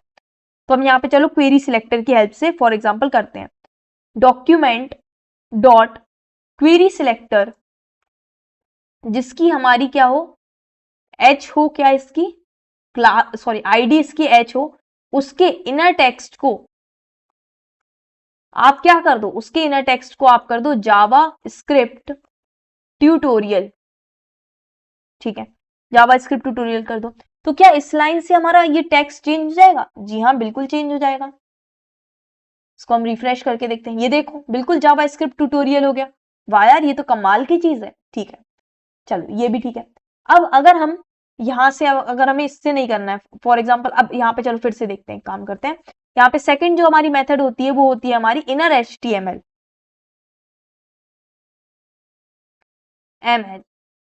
इससे भी हम क्या कर सकते हैं, हमारे कंटेंट को क्या कर सकते हैं, चेंज कर सकते हैं। ठीक है, तो यहाँ पे हम क्या करते हैं, डॉक्यूमेंट, तुम्हारे अंदर जो क्वेरी सिलेक्टर है उससे हम करना चाहते हैं कि जिसकी आईडी एच है उसका जाके तुम इनर HTML को चेंज कर दो, कैसे, वापस से कर दो तुम इसको जावा स्क्रिप्ट बाय समीक्षा। ठीक है, ठीक है, जावा स्क्रिप्ट बाय समीक्षा कर दो इसको। क्या ये कर देगा? ये देखो इसने कर दिया जावा स्क्रिप्ट बाय समीक्षा। ठीक है, तो यहाँ पे इसका ये इसके बाद हमने किया है तो इसने ओवरराइट कर दिया और कुछ नहीं, मतलब इनर HTML से भी हमने इसके टेक्स्ट को चेंज कर दिया। ठीक है, अब एक और मेथड होती है, एक और होती है, हाँ बिल्कुल एक और होती है। वो क्या होती है? Text content. ठीक है, तो हम ये सेम लाइन यहाँ पे लिखते हैं, फिर से हम जावा स्क्रिप्ट ट्यूटोरियल करते हैं इसको। अभी ये क्या है, हमारा जावा स्क्रिप्ट बाय समीक्षा है, तो अब इसको हमें चेंज करना है। यहाँ पे जो एच है इसके इनर टेक्स्ट को आपको क्या करना है, जावा स्क्रिप्ट ट्यूटोरियल करना है, मतलब क्वेरी सिलेक्टर डॉट इसमें जो है इसको जावा स्क्रिप्ट ट्यूटोरियल करना है। ये देखो ये जावा स्क्रिप्ट ट्यूटोरियल हो गया। तो इस तरीके से हम तीनों मेथड से हम क्या कर सकते हैं, हमारे कंटेंट को चेंज कर सकते हैं HTML के। ठीक है, अब ये तीनों तो सेम ही काम कर रही हैं, तो फिर तीन तीन अलग अलग मेथड पढ़ने की क्या जरूरत है? तो तीन तीन अलग अलग मेथड पढ़ने की जरूरत इसीलिए है क्योंकि वो हम अभी समझेंगे। चलो, सबसे पहले इनर HTML में तो डिफरेंस हमें आसानी से समझ में आ जाएगा। यहाँ पे नाम ही HTML दिखा है तो कुछ ना कुछ तो हमें HTML रिलेटेड डिफरेंस ही होगा इसका। अब यहाँ पे इनर टेक्स्ट, और यहाँ पे इनर टेक्स्ट नहीं, यहाँ पे हमें टेक्स्ट कंटेंट से देखना था इसको, टेक्स्ट कंटेंट। ठीक है, देखो टेक्स्ट कंटेंट से भी वही होगा, ये जावास्क्रिप्ट ट्यूटोरियल हो गया। ठीक है, तो इनर टेक्स्ट और टेक्स्ट कंटेंट में डिफरेंस क्या है ये हम देखना चाहते हैं। ठीक है, तो अगर मैं आपको थ्योरेटिकल पॉइंट्स बता दूं, तो जो हमारा इनर टेक्स्ट है ना, इनर टेक्स्ट हमारा सिर्फ विजिबल टेक्स्ट को, जो भी उसको विजिबल है टेक्स्ट, उसी को वो क्या करता है, उसी में वो चेंजेस करता है, मतलब वो हिडन टेक्स्ट से कोई भी छेड़छाड़ नहीं करता। ठीक है, अभी ये हिडन टेक्स्ट, अरे हमने HTML CSS पढ़ी है ना, तो याद करो CSS में हमने पढ़ा था डिस्प्ले नन कर देते हैं हम। ठीक है, डिस्प्ले नन पढ़ा था ना, और एक हिडन करके भी था, वो भी हमने पढ़ा था। तो अगर वो जो हमारा जिसका भी कंटेंट का डिस्प्ले हिडन होगा, सॉरी डिस्प्ले नन होगा, उसको ये जो इनर टेक्स्ट है ये इग्नोर मार देगा, इग्नोर मार देगा, ये बोलेगा कि मैं बस जो साफ साफ दिख रहा है टेक्स्ट उस पर ही काम करूंगा, जो भी हिडन है उससे मुझे कोई मतलब नहीं। कैसे, चलो एग्जाम्पल से समझते हैं। अब जैसे यहाँ जावा स्क्रिप्ट बाय समीक्षा बरैया है, तो यहाँ पे अगर पहले तो मैं इनको थोड़ा सा कमेंट आउट करती हूँ, यहाँ पे हम इसको करते हैं कमेंट आउट। ठीक है, अब यहाँ पे हम देखते हैं कि जैसे यहाँ पे जावा स्क्रिप्ट बाय समीक्षा बरैया, अब ये बरैया को हम क्या करते हैं कि स्पैन टैग के अंदर रख देते हैं। ठीक है, ये हमने इसको स्पैन टैग के अंदर हमने यहाँ पे रख दिया है। ठीक है, अब हम क्या करना चाहते हैं, यहाँ पे इसको हम स्टाइल दे देते हैं, स्टाइल डिस्प्ले नन। इसको हमने क्या कर दिया, डिस्प्ले नन दे दिया, मतलब यहां पे हमारा क्या होगा, ये शो नहीं होगा। इसको हम जावा स्क्रिप्ट ट्यूटोरियल अभी नहीं करते हैं, पहले हम इसको, अगर हम यहाँ पे कंट्रोल कमेंट आउट करते हैं, तो ये देखो ये जावा स्क्रिप्ट बाय समीक्षा है, बरैया यहाँ पे लिखा हुआ है, लेकिन हमने उसकी डिस्प्ले नन कर दी तो यहाँ पे बरैया नहीं दिख रहा है। ठीक है, तो अब यहाँ पे क्या होगा, अब जब हम यहाँ पे डॉक्यूमेंट यहाँ पे कर रहे हैं हम, ठीक है, तो अब हम यहाँ पे इनर टेक्स्ट अगर देखेंगे, चेंज कर देंगे तो हमें समझ में नहीं आएगा। अगर हम इस इनर टेक्स्ट को प्रिंट करा के देखते हैं, कंसोल, यहाँ पे हम इसको कंसोल डॉट लॉग करा के देखते हैं, डॉक्यूमेंट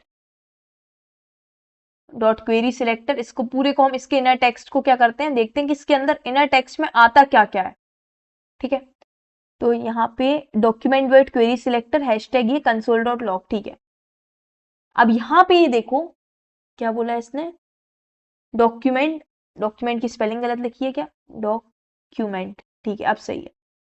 ये देख इसने क्या दे दिया, जावा स्क्रिप्ट बाय समीक्षा। इसने बरहिया को इंक्लूड नहीं किया है इनर टेक्स्ट में, इसने मतलब हिडन टेक्स्ट को इंक्लूड नहीं किया। लेकिन यहीं अगर हम बात करें किसकी, टेक्स्ट कंटेंट की, यहीं पे अगर हम टेक्स्ट कंटेंट को देखते हैं, यही सेम चीज के लिए यहाँ पे अगर हम इनर टेक्स्ट की जगह देखते हैं इसका टेक्स्ट कंटेंट क्या होगा, तो टेक्स्ट कंटेंट में आप देखोगे तो आपको समझ में आएगा कि टेक्स्ट कंटेंट ने हमारे बरहिया को भी इंक्लूड किया है। इसका मतलब यहीं से हमको डिफरेंस एकदम क्लियर हो गया कि इनर टेक्स्ट बोलता है कि मैं सिर्फ जो इनर टेक्स्ट मुझे दिख रहा है उसको मैं शो करूंगा, उसको इंक्लूड करूंगा। लेकिन जो हमारा टेक्स्ट कंटेंट है, टेक्स्ट कंटेंट नाम से बोल रहा है, जितना भी टेक्स्ट कंटेंट है चाहे वो हिडन हो चाहे वो हिडन ना हो, बस वो टेक्स्ट कंटेंट होना चाहिए, तो उस टेक्स्ट कंटेंट को मैं इंक्लूड करूंगा। ठीक है, अब ये आपको क्लियर हो गया, नाम से ही समझ में आ रहा है, टेक्स्ट कंटेंट मतलब चाहे हिडन हो चाहे हिडन नहीं हो, हम सारे टेक्स्ट कंटेंट को इंक्लूड करेंगे। इनर टेक्स्ट क्या बोलता है, सिर्फ हम जो हिडन नहीं है उसको इंक्लूड करेंगे। ठीक है, तो ये दोनों चीजें आपको एकदम क्लियर हो गई, इनके बीच का डिफरेंस भी आपने साफ साफ देख लिया है।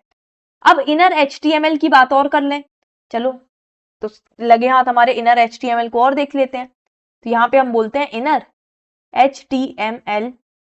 ठीक है, तो ये हमारा क्या देता है, तो यहां पे इनर HTML में अगर आप देखोगे तो इसने हमें जो हमारा H1 था उसके अंदर जो भी आपके टैग्स वगैरह यूज हुए हैं उसको भी दे दिया, मतलब इसने इसके अंदर आपने स्पैन टैग यूज किया था तो उसको भी दे दिया। अगर आप इसी के अंदर एक पैराग्राफ यूज करते, फॉर एग्जाम्पल अगर आप इसको बाय को पैराग्राफ के अंदर लिख देते या फिर आप इस पैराग्राफ में लिख देते हेलो, ठीक है, तो ये HTML मतलब ये किसको, पैराग्राफ, ये देखो इसने ये पैराग्राफ को भी इंक्लूड कर लिया, मतलब ये टेक्स्ट के साथ साथ, टेक्स्ट के साथ साथ हमारे जो HTML के टैग्स लिखे हुए हैं उनको भी इंक्लूड कर रहा है। इसका नाम ही है HTML, इनर HTML मतलब इनर HTML, इसके अंदर जो भी HTML होगी उसको भी आप इंक्लूड करोगे। ठीक है, तो इसने हमारी हेडिंग के अंदर जितनी भी HTML थी उसको भी इंक्लूड किया। लेकिन अगर आप यहाँ पे देखोगे तो ये हमारे ये जो थे, जो हमारा इनर टेक्स्ट था और ये इनर हमारा टेक्स्ट कंटेंट था, इसने हमारे हेलो को प्रिंट किया है लेकिन पैराग्राफ को प्रिंट नहीं किया इसने।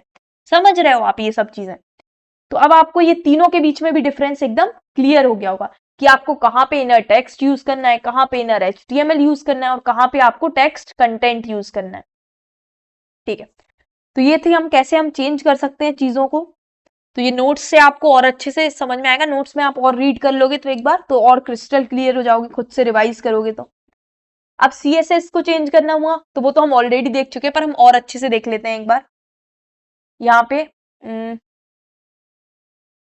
हम एक काम करते हैं, एक न्यू फाइल बना लेते हैं जिसमें हम पढ़ेंगे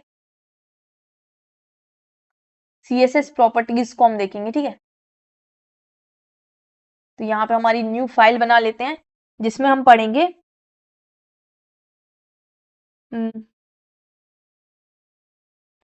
चेंजिंग CSS को चेंज करेंगे .html। ठीक है, यहाँ पे हम एक्सक्लेमेटरी साइन करके सब लेके आ जाते हैं। फिर इसके बाद हम यहाँ पे क्या करते हैं, यहाँ पे हम स्टाइल को चेंज करना पड़ रहा है, स्टाइल यूजिंग JS, जावा स्क्रिप्ट की हेल्प से हम स्टाइल्स को चेंज करना सीख रहे हैं यहाँ पे। तो यहाँ पे हम एक अनऑर्डर्ड लिस्ट बना लेते हैं और जो हमारी यहाँ पे अनऑर्डर्ड लिस्ट थी उसी को हम कॉपी कर लेते हैं। फॉर एग्जाम्पल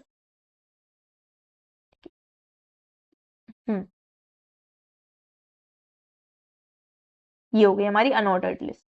फिर इसके बाद अगर हम बात करें तो यहाँ पे हम क्या करना चाहते हैं, यहाँ पे हमारी एक H1 भी देना चाहते हैं। H1 को हम दे देते हैं CSS स्टाइल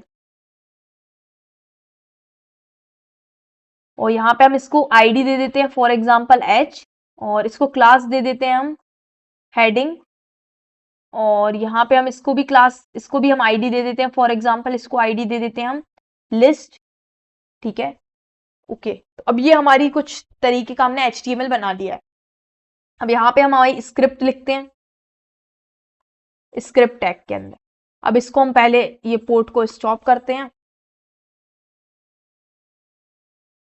ठीक है, लाइव सर्वर को, और फिर गो लाइव करते हैं। अब तो यहाँ पे हमारा ये आ गया है, तो इसको हम यहाँ पे एक सेकेंड, इसको इसके अंदर लेके जाते हैं, यहाँ से इसको अलग कर देते हैं, ठीक है। तो ये हमारा किसके अंदर है, डे 15 के अंदर है। तो डे 15 है हमारा ये। तो इसमें क्या आ गया, ये हमारा हेलो जावा स्क्रिप्ट, ये हमें ओपन नहीं करना है। डे 15 के अंदर हमें इसको ओपन करना है ना। हम्म।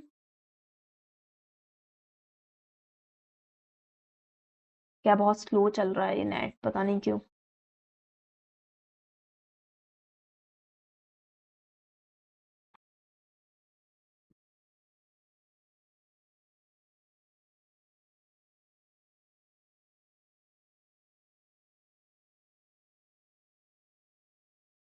हम्म।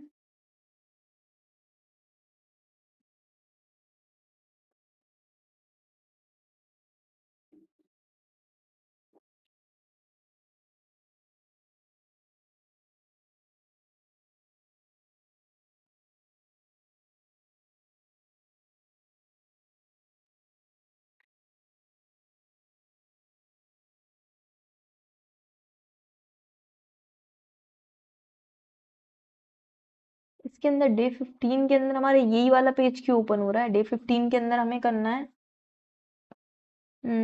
हमारा क्या नाम था इसका,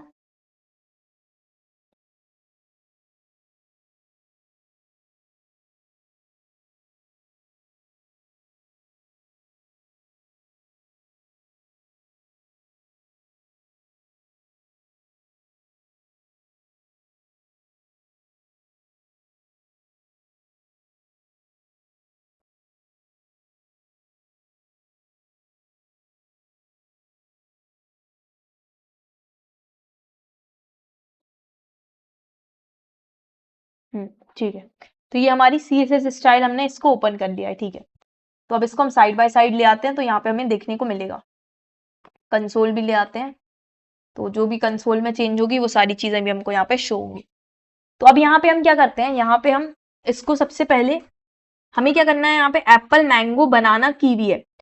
तो अगर हमें किसी भी चीज की स्टाइल को चेंज करना रहता है तो हम क्या लिखते हैं, हम उस चीज को, वो चीज हमने ले आए हैं यहाँ पे, जिस भी चीज की हमें स्टाइल को चेंज करना है, और उसके बाद हम क्या करेंगे, यूज करेंगे डॉट, फिर हम लिखेंगे स्टाइल, और फिर जो भी स्टाइल हमको चेंज करना है, जो भी प्रॉपर्टी हमको उसको चेंज करना है, उस प्रॉपर्टी का नेम। तो स्टाइल और डॉट प्रॉपर्टी का नेम से हम क्या कर सकते हैं, किसी भी चीज की स्टाइल को चेंज कर सकते हैं। फॉर एग्जाम्पल यहाँ पे हम क्या करना चाहते हैं कि जो हमारा यूएल है, जैसे हम फॉर एग्जाम्पल इसको हम दे देते हैं LI, यूएल के अंदर जो LI है इसको हम क्लास दे देते हैं फॉर एग्जाम्पल लिस्ट आइटम, ठीक। तो हम क्या करना चाहते हैं कि जो भी हमारा डॉक्यूमेंट में gate element by class name नहीं, हम करते हैं क्वेरी सिलेक्टर, ठीक है। तो क्वेरी सिलेक्टर, यहां पे हम लिखते हैं डॉट लिस्ट आइटम, ठीक है। जिसकी भी क्लास क्या है, लिस्ट आइटम है, उसकी स्टाइल को चेंज करना चाह रहे हैं हम। कौन सी स्टाइल को चेंज करना चाह रहे हैं, हम बैकग्राउंड को चेंज करना चाह रहे हैं, ठीक है। बैकग्राउंड को चेंज करना चाह रहे हो, क्या करना चाह रहे हो आप बैकग्राउंड को, हम करना चाह रहे हैं उसको येलो, ठीक है। चलो देखते हैं होता है कि नहीं। तो ये देखो बिल्कुल हमारा बैकग्राउंड इसका क्या हो गया, येलो हो गया। फिर इस तरीके से अगर हम इस जो हमारा ये ब्लैक से लिखा हुआ है, ठीक है। अब हम यहाँ पे जो CSS स्टाइल है, जो हमारी हेडिंग है, उसको हम चेंज करना चाहते हैं, उसका हम फॉर एग्जांपल कलर चेंज करना चाहते हैं। तो हम यहाँ पे कैसे उसको एक्सेस करेंगे कि document dot gate element bye ID से करते हैं इसको। फॉर एग्जांपल आईडी से एक्सेस करना है हमें, क्या आईडी है, जिसकी आईडी H हो, उसकी स्टाइल चेंज करनी है। क्या स्टाइल में क्या चेंज करना है आपको, उसका आपको कलर चेंज करना है, ठीक है। कलर चेंज करना है, क्या कर देना है उसके कलर को, उसके कलर को आपको कर देना है ब्लू, इन्वर्टेड कॉमा में हम देंगे ब्लू, ठीक है। ब्लू करना है, ठीक है, कर देते हैं। चलो ये देखो ये हमारा ब्लू हो गया। अब इसके बाद हम और कुछ भी आपको देना, जो भी आपकी CSS की प्रॉपर्टी होती है, जैसे पैडिंग देना है फॉर एग्जाम्पल, हमें ये जो इसको है, ये लिस्ट आइटम है, इसी को हमें पैडिंग देना है, तो यहाँ पे हम क्या देंगे, इसके लिस्ट आइटम को पैडिंग दे देंगे। तो यहाँ पे हम इसको देना चाहते हैं पैडिंग। पैडिंग हम कितना देना चाहते हैं, इन्वर्टेड कॉमा के अंदर हमें लिखना पड़ेगा। हम पैडिंग देना चाहते हैं 12 पिक्सल, 12 पिक्सल हम इसको पैडिंग देना चाहते हैं। तो ये देखो, ये आजू बाजू में इसकी क्या आ गई, 12 पिक्सल पैडिंग आ गई। तो इस तरीके से हम CSS की स्टाइल को चेंज कर सकते हैं। ठीक है, अब आपको जो भी CSS की स्टाइल चेंज करके करना हो वो आप देख सकते हो। जैसे अगर आपको इसमें बॉर्डर भी लगाना हो, तो अगर आप मान लो इसमें क्या करना चाहते हो, आप इसमें बॉर्डर लगाना चाहते हो, बॉर्डर लगाना चाहते हो, बॉर्डर कैसी लगाना चाहते हो आप, 2 पिक्सल लगाना चाहते हो, सॉलिड ब्लैक, सॉलिड ब्लैक। ठीक है, तो ये आपका 2 पिक्सल सॉलिड ब्लैक इसमें बॉर्डर लग जाएगी। तो इस तरीके से आप CSS की प्रॉपर्टीज को मैनिपुलेट कर सकते हो, चेंज कर सकते हो जावा स्क्रिप्ट की हेल्प से। तो ये भी चीज हमने पढ़ ली है, सेकेंड टॉपिक था हमारा, हमने कवर कर लिया है। अब इसके बाद अगर हम क्या करना चाहते हैं, एट्रीब्यूट्स को चेंज करना चाहते हैं। अभी हमने HTML के जो हमारे अंदर का कंटेंट है, इनर कंटेंट, उसकी बात कर ली। लेकिन अगर हम इस एट्रीब्यूट को चेंज करना चाहते हैं, मतलब मान लो हमें इसकी जो क्लास नेम है, इसको हेडिंग की जगह टाइटल देना है इसका क्लास नेम, तो हम उसको कैसे चेंज कर सकते हैं जावा स्क्रिप्ट की हेल्प से। अब वो चीज हम देखते हैं। तो यहाँ पे इसको हम हटा देते हैं। अब हम नेक्स्ट चीज देखना चाहते हैं कि एट्रीब्यूट्स को अगर हम चेंज करना चाहते हैं, हम एक्सेस कैसे करेंगे एट्रीब्यूट को, accessing and changing attributes, attributes के बारे में बात करेंगे। ठीक है, कि कैसे हम एट्रीब्यूट्स को एक्सेस कर सकते हैं और कैसे हम एट्रीब्यूट्स को क्या कर सकते हैं, चेंज कर सकते हैं। तो यहाँ पे हम देखते हैं, तो इसमें हमारी 2 मेथड होती हैं। सबसे जो पहली हमारी मेथड होती है वो होती है डायरेक्ट प्रॉपर्टी एक्सेस। डायरेक्ट हम प्रॉपर्टी को एक्सेस कर सकते हैं, कैसे, चलो देखते हैं। यहाँ पे पहले हम इसको कमेंट आउट कर देते हैं और नेक्स्ट लाइन से हम पढ़ना स्टार्ट करते हैं। तो जैसे अगर हमें आईडी चेंज करना हो, वैल्यू चेंज करना हो, तो इसको हम कैसे चेंज कर सकते हैं। ठीक, तो यहाँ पे हम क्या करेंगे, सबसे पहले तो जैसे हमारा यहाँ पे हमें आईडी को चेंज करना है, फॉर एग्जाम्पल हमें क्या करना है, इसकी आईडी को चेंज करना है, किसकी आईडी, सॉरी क्लास को चेंज करना है, किसकी क्लास को, H1 की क्लास को हमें चेंज करना है। ठीक है, तो H1 की क्लास को हमें चेंज करना है। तो हम यहाँ पे सबसे पहले उसको एक्सेस करेंगे। एक्सेस कैसे करेंगे, हम यहाँ पे ले लेते हैं कॉन्स्ट, और हमारी यहाँ पे आ जाता है हमारा हेडिंग। हेडिंग हमारी क्या आ जाएगी, हेडिंग हम एक्सेस कर सकते हैं document dot gate element bye ID कर रहे हैं हम। क्यों आईडी कर रहे हैं, क्यों हम क्लास नेम नहीं करेंगे, क्लास नेम हमें क्या रिटर्न करेगी, HTML कलेक्शन रिटर्न करेगी, डायरेक्टली हमें वो रिटर्न नहीं करेगी, इसलिए हम यहाँ पे क्या कर रहे हैं, आईडी से इसको कॉल कर रहे हैं। ठीक है, तो इससे हमारा क्या हो जाएगा, डायरेक्ट एलिमेंट आ जाएगा। इसका मतलब डायरेक्टली हमारे पास क्या आ गया है, ये H1 हमारे पास डायरेक्टली आ गया है। अब इसकी हमें क्या करना है, एट्रीब्यूट को चेंज करना है। किसको चेंज करना है, इसके क्लास के नेम को चेंज करना है। तो हम यहाँ पे क्या कर सकते हैं, हम डायरेक्ट कर सकते हैं सॉरी, हम डायरेक्ट कर सकते हैं कि जो आपकी हेडिंग है, इसकी जो क्लास नेम है, इसको आप क्या कर दो, इसकी क्लास नेम को आप कर दो टाइटल। अब अगर हम यहाँ पे कंसोल डॉट लॉग करवाएंगे हमारी हेडिंग को, तो देखते हैं क्या आता है, रिफ्रेश करके देखते हैं। तो यहाँ पे मतलब हमें जो भी एट्रीब्यूट है, एट्रीब्यूट का नेम इस तरीके से यहाँ पे डॉट करके एट्रीब्यूट का नेम लिखो और उसकी जो भी चीज आपको चेंज करनी है वो लिख दो। तो इस तरीके से आप डायरेक्टली चेंज कर सकते हो एट्रीब्यूट को। वापस से रिफ्रेश करते हैं इसको।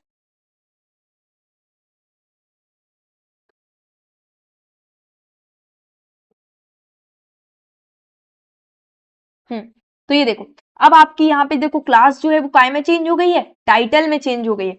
लेकिन अगर आप चाहते हो कि आपको यहाँ पे क्या करना है, आपको यहाँ पे इसकी जो क्लास थी उसको आपको हेडिंग भी देना है, हेडिंग भी नाम देना चाहते हो और उसको आप टाइटल भी देना चाहते हो, तो आपको क्या करना पड़ेगा, यहाँ पे हेडिंग और स्पेस लगा के टाइटल। तो अब इसकी 2 क्लास हो जाएगी, एक हो जाएगी हेडिंग और एक हो जाएगी आपकी टाइटल।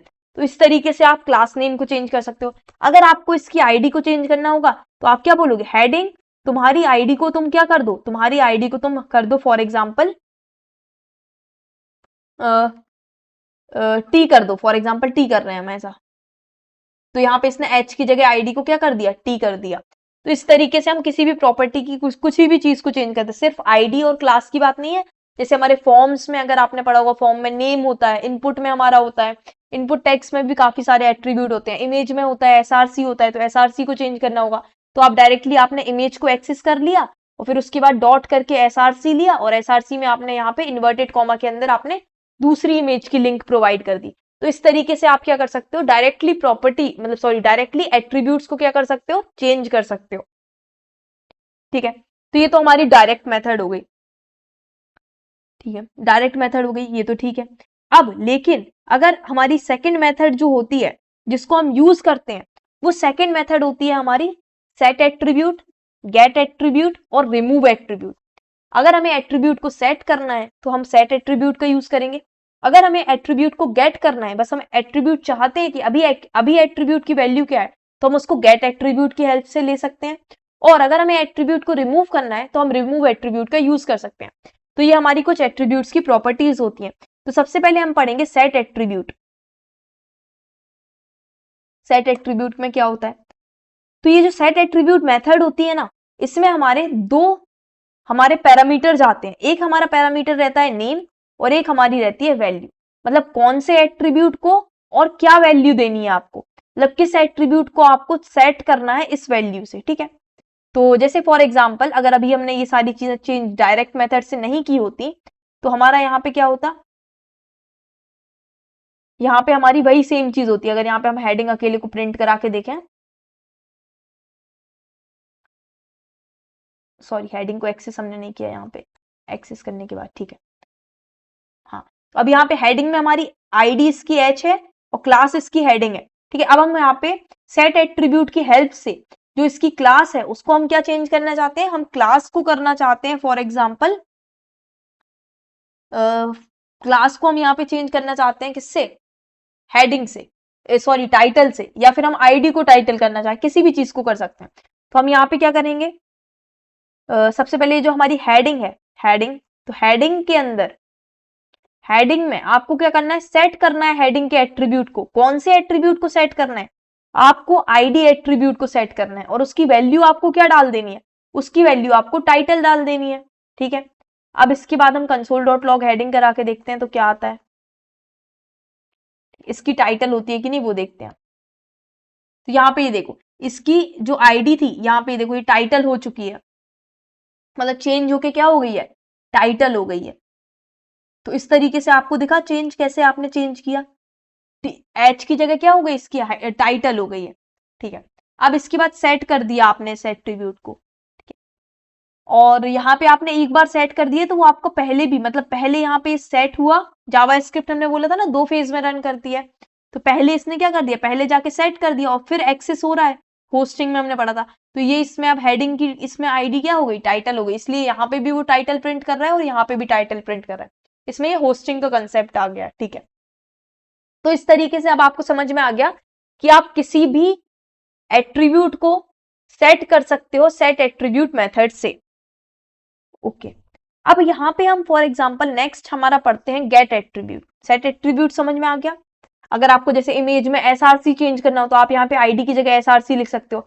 अगर आपको ऑल्ट टैब को चेंज करना हो तो आप एएलटी ऑल्ट को यहाँ पे लिख के उसका चेंज कर सकते हो, मतलब किसी भी एट्रीब्यूट को चेंज कर सकते हो एट्रीब्यूट के नेम दे के।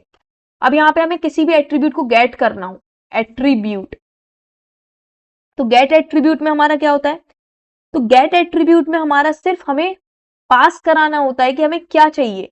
जैसे हमें हेडिंग का क्या चाहिए, हेडिंग का हमें आईडी चाहिए, क्लास चाहिए या क्या चाहिए, तो यहाँ पे हेडिंग, यहाँ पे हमें क्या पास कराना पड़ता है, नेम, बस जो भी नेम हमें चाहिए। जैसे हमें हेडिंग का,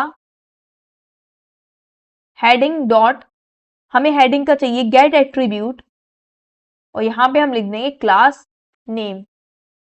हमें हेडिंग का क्या चाहिए, क्लास नेम चाहिए। तो यहाँ पे क्या बोल रहे हैं, ऑप्शन एलिमेंट अनकोच, एक सेकेंड, यहाँ पे हम इसको नेम लिख, एक सेकेंड पहले हम यहाँ पे काम करते हैं, इसको आईडी से देखते हैं। हेडिंग हेडिंग की स्पेलिंग गलत लिखी है कि हेडिंग डॉट गेट एनिमेशन लिखा है यार, सॉरी, गेट एट्रीब्यूट और आईडी लिखा हमने।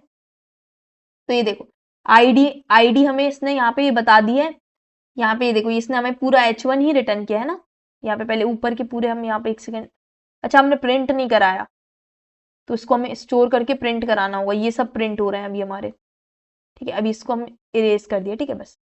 अब यहाँ पे हम इसको क्या करवा देते हैं, इसको हम एक कॉन्स्ट यहाँ पे हमारी आईडी लिख लेते हैं और आईडी को हम प्रिंट कराते हैं, तो कंसोल डॉट लॉग आईडी, ठीक है। तो यहाँ पे आईडी देखते हैं क्या आता है आईडी में, तो यहाँ पे आईडी में हमारी वैल्यू आ गई h। क्या हमारी हेडिंग की आईडी h है?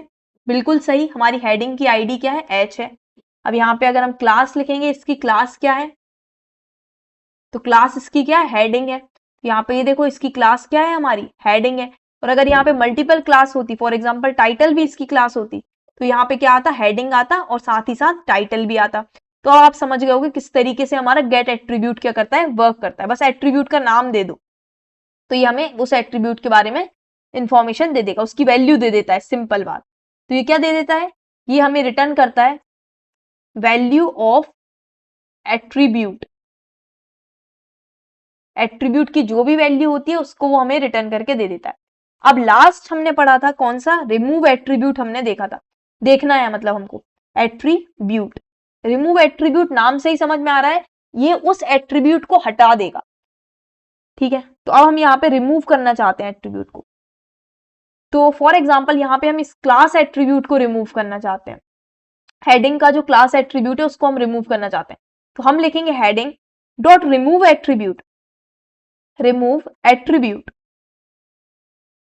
कौन से एट्रीब्यूट को रिमूव करना चाहते हो, तो यहाँ पे हमारा जैसे हमारा सेम सिंटेक्स गेट एट्रीब्यूट का था वैसे ही यहाँ पे नेम हमें पास करना पड़ता है।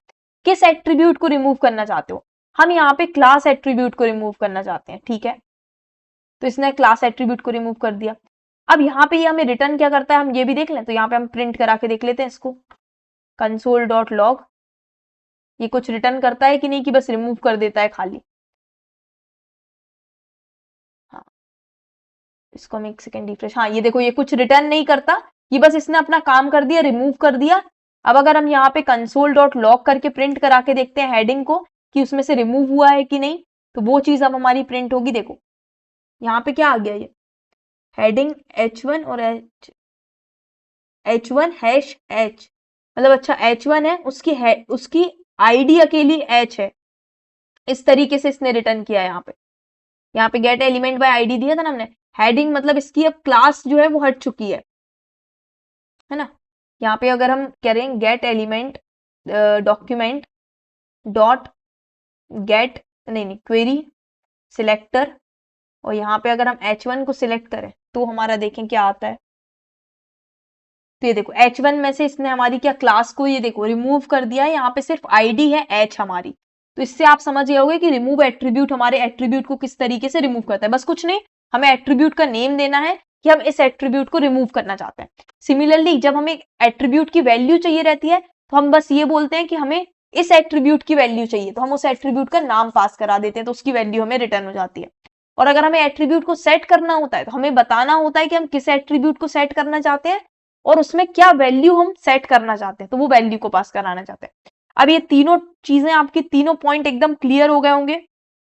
अभी हमने क्या देख लिया, हमने इनर टेक्स्ट की बात कर ली कि अगर हमें HTML के अंदर जो टेक्स्ट रहता है उसको अगर हमें चेंज करना हुआ तो हम किस तरीके से चेंज करते हैं, उसकी तीनों मेथड को हमने पढ़ा।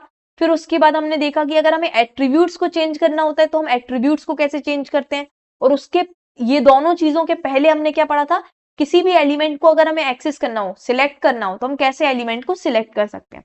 तो अभी हमने तीन चीजें, काफी इंपॉर्टेंट चीजें थी, वो तीनों पढ़ ली है।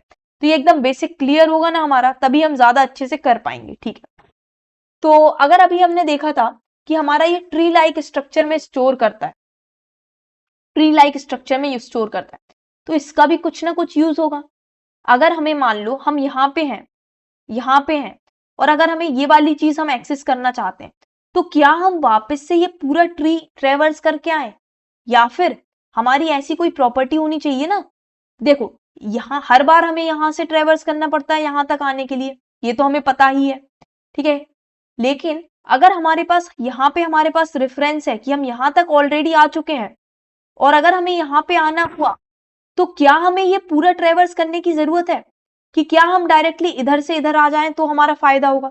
इधर से इधर आने में हमारा कम ट्रेवर्सल लग रहा है ना, कम टाइम लगेगा इधर से इधर आने में। तो ऐसा क्या हो सकता है? जी हाँ, बिल्कुल हो सकता है। कैसे हो सकता है?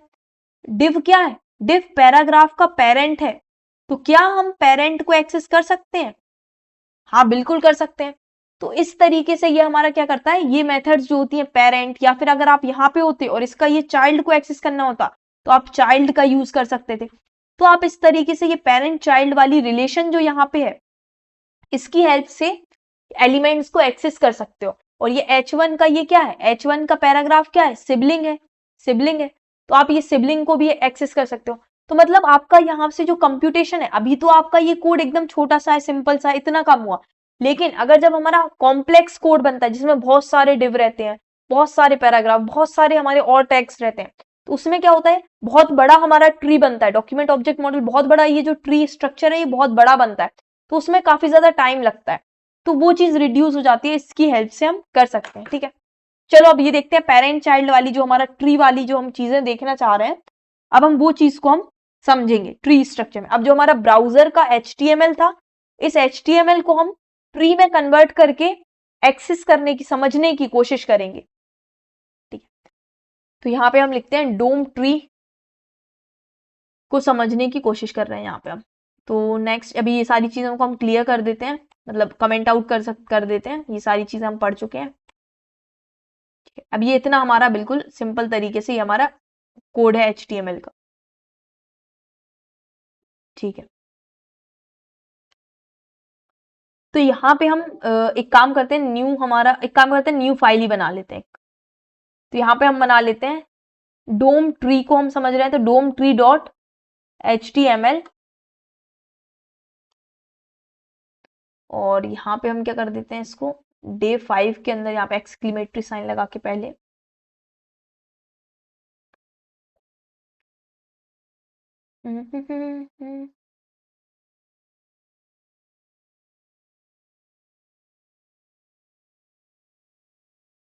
यहाँ पे हमारा डोम ट्री डॉट HTML, ठीक है। तो ये खाली है अभी हमारा। इसमें हम क्या करते हैं, सबसे पहले डिव बनाते हैं। एक डिव को हम आईडी क्या दे देते हैं, पेरेंट दे देते हैं कि ये हमारा पेरेंट है। फिर इसके हम चाइल्ड बनाते हैं, ठीक है। पैराग्राफ एक चाइल्ड हो गया इसका, तो इसको हम क्लास दे देते हैं चाइल्ड, ये हमारा चाइल्ड हो गया। इसके अंदर हमने लिखा हेलो फॉर एग्जाम्पल। फिर इसके बाद हमने यहाँ पे क्या लिखा, इसके बाद हमने यहाँ पे लिखा एक और हम बना लेते हैं H3 करके हेडिंग बना लेते हैं, और जिसको भी हम क्लास दे देते हैं चाइल्ड, ठीक है। तो यहाँ पे C आएगा, चाइल्ड। और इस हेडिंग को हम दे देते हैं हेडिंग नाम, H3 बनाया उसको नाम दे दिया हमने हेडिंग। थोड़ा डिले में ये रिफ्रेश होता है, कोई दिक्कत नहीं। तो अब आपको यहाँ पे ये दिख रहा है कि हमारा क्या है, डिव एक पेरेंट है, उस पेरेंट के दो चाइल्ड है, एक है हमारा चाइल्ड पैराग्राफ और एक है चाइल्ड हमारा हेड, ठीक है। तो अब पेरेंट नोड को हम एक्सेस कैसे कर सकते हैं,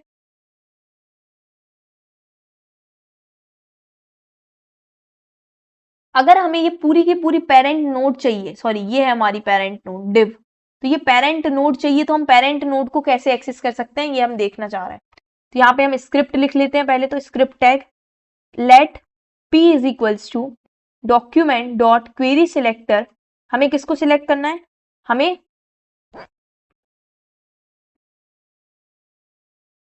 हमें यहाँ पे ये पैराग्राफ को सिलेक्ट करना है, मतलब हमें चाइल्ड है, अब चाइल्ड से हम किस पे जाना चाह रहे हैं, पेरेंट पे जाना चाह रहे हैं, ठीक है। तो यहाँ पे अगर हम कंसोल डॉट लॉग करें कि पैराग्राफ तुम्हारा जो पेरेंट एलिमेंट है, अब यहाँ पे ये देखो पेरेंट एलिमेंट भी होता है और एक पेरेंट नोड भी होता है, तो पेरेंट एलिमेंट और पेरेंट नोड में क्या डिफरेंस आएगा वो हम देखेंगे अभी। तो यहाँ पे हम इसको रिफ्रेश करते हैं, तो यहाँ पे ये देखो जब हमने पेरेंट एलिमेंट किया तो इसने हमें पूरा का पूरा डिव ला के दे दिया। ये पूरा का पूरा मतलब ये चाइल्ड का पेरेंट कौन था, पी का पेरेंट कौन था, पी मतलब इस पैराग्राफ का पेरेंट कौन था, ये पूरा डिव था। तो इसने पूरा डिव दे दिया, ये पूरा टैग दे दिया इसने हमको। लेकिन अगर हम इसी की जगह पे अगर हम क्या करते पैराग्राफ डॉट पेरेंट नोड कहते, तो पेरेंट नोड हमें क्या देती, तो पेरेंट नोड ने भी हमें पूरा का पूरा ये देखो पैराग्राफ उठा के दे दिया है। तो ये दोनों ने हमें क्या दिया, सिंपली हमारा जो भी पेरेंट था उस पूरे पेरेंट को हमें रिटर्न करके दे दिया है। तो इस तरीके से ये दोनों क्या करते हैं, आपस में वर्क करते हैं, पेरेंट एलिमेंट भी और ये। तो ये हमारा जो पेरेंट नोड है ये टेक्स्ट एलिमेंट वगैरह को भी सबको इंक्लूड करता है, सब कुछ को इंक्लूड कर रहा है ये। और यहाँ पे ये भी हमारी सब कुछ तो इंक्लूड किया है वैसे इसने, ठीक है। तो मतलब ये दो तरीके होते हैं हमारे इसको एक्सेस करने के, किसको एक्सेस करने के, पेरेंट को एक्सेस करने के। चलो अब ये चीज हो गई, दो तरीके हो गए हमारे पेरेंट को एक्सेस करने के। इसके बाद हम एक सेकेंड,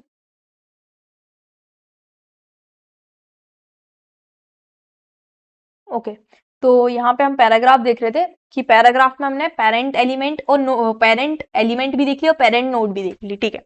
लेकिन अब हमने देखने वाली बात ये थी कि ये दोनों हमें क्या दे रहे थे, सेम चीज दे रहे थे, रिटर्न कर रहे थे, उसका पेरेंट ही रिटर्न कर रहे थे डिव, ठीक है। लेकिन फिर ये दो अलग अलग चीजों की हमें जरूरत क्यों पड़ी, कुछ ना कुछ तो डिफरेंस होगा ही। तो यहाँ पे जो हमारा पेरेंट एलिमेंट है वो हमें क्या करता है, पेरेंट एलिमेंट हमें सिर्फ और सिर्फ HTML एलिमेंट को ही रिटर्न करता है। मतलब अगर हमारा उसका कोई जो पेरेंट है, जैसे आप किसी चाइल्ड से उसके पेरेंट पे जा रहे हो कि उसका पेरेंट एलिमेंट क्या है, अगर उसका पेरेंट एलिमेंट कोई HTML एलिमेंट ही हुआ तभी वो हमें उसको रिटर्न करेगा।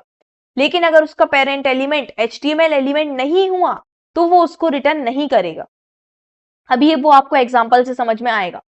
और अगर हमारा पेरेंट नोड है तो वो हमारा किसी भी टाइप के पेरेंट नोड को रिटर्न करेगा। अब वो पेरेंट नोड चाहे एलिमेंट HTML एलिमेंट हो या ना हो, मतलब वो डिव वगैरह हो या ना हो, तब भी वो उसको रिटर्न करेगा। लेकिन अगर हमारा पेरेंट एलिमेंट है तो वो सिर्फ हमें HTML एलिमेंट अगर उसका पेरेंट है तो बस तभी वो रिटर्न करेगा। इसका हम एग्जाम्पल बता देते हैं। जैसे कि हमारी जो रूट है हमारा वो डॉक्यूमेंट होता है, तो अगर हम यहाँ पे कंसोल डॉट लॉग करवाएं डॉक्यूमेंट, कंसोल डॉट लॉग करवाएं, यहाँ पे हम डॉक्यूमेंट को करवा रहे हैं डॉक्यूमेंट डॉट डॉक्यूमेंट एलिमेंट, ये जो डॉक्यूमेंट एलिमेंट है उसको, ये पूरा जो डॉक्यूमेंट एलिमेंट है, ये पूरा डॉक्यूमेंट जो हमारा है वो एलिमेंट, उसका पेरेंट एलिमेंट क्या होगा, इस डॉक्यूमेंट एलिमेंट का पेरेंट एलिमेंट क्या होगा, क्या हुआ। अब इसका जो पेरेंट एलिमेंट है वो तो ऑब्जेक्ट है, वो तो हमारा क्या HTML है नहीं, तो क्या ये रिटर्न करेगा कुछ, वो देखते हैं हम। और अगर इसी की जगह पे अगर हमारा कंसोल डॉट लॉग अगर हम पेरेंट नोड का यूज करते document dot document element, document जो एलिमेंट है उसकी पेरेंट नोड क्या है, उसकी पेरेंट नोड क्या है,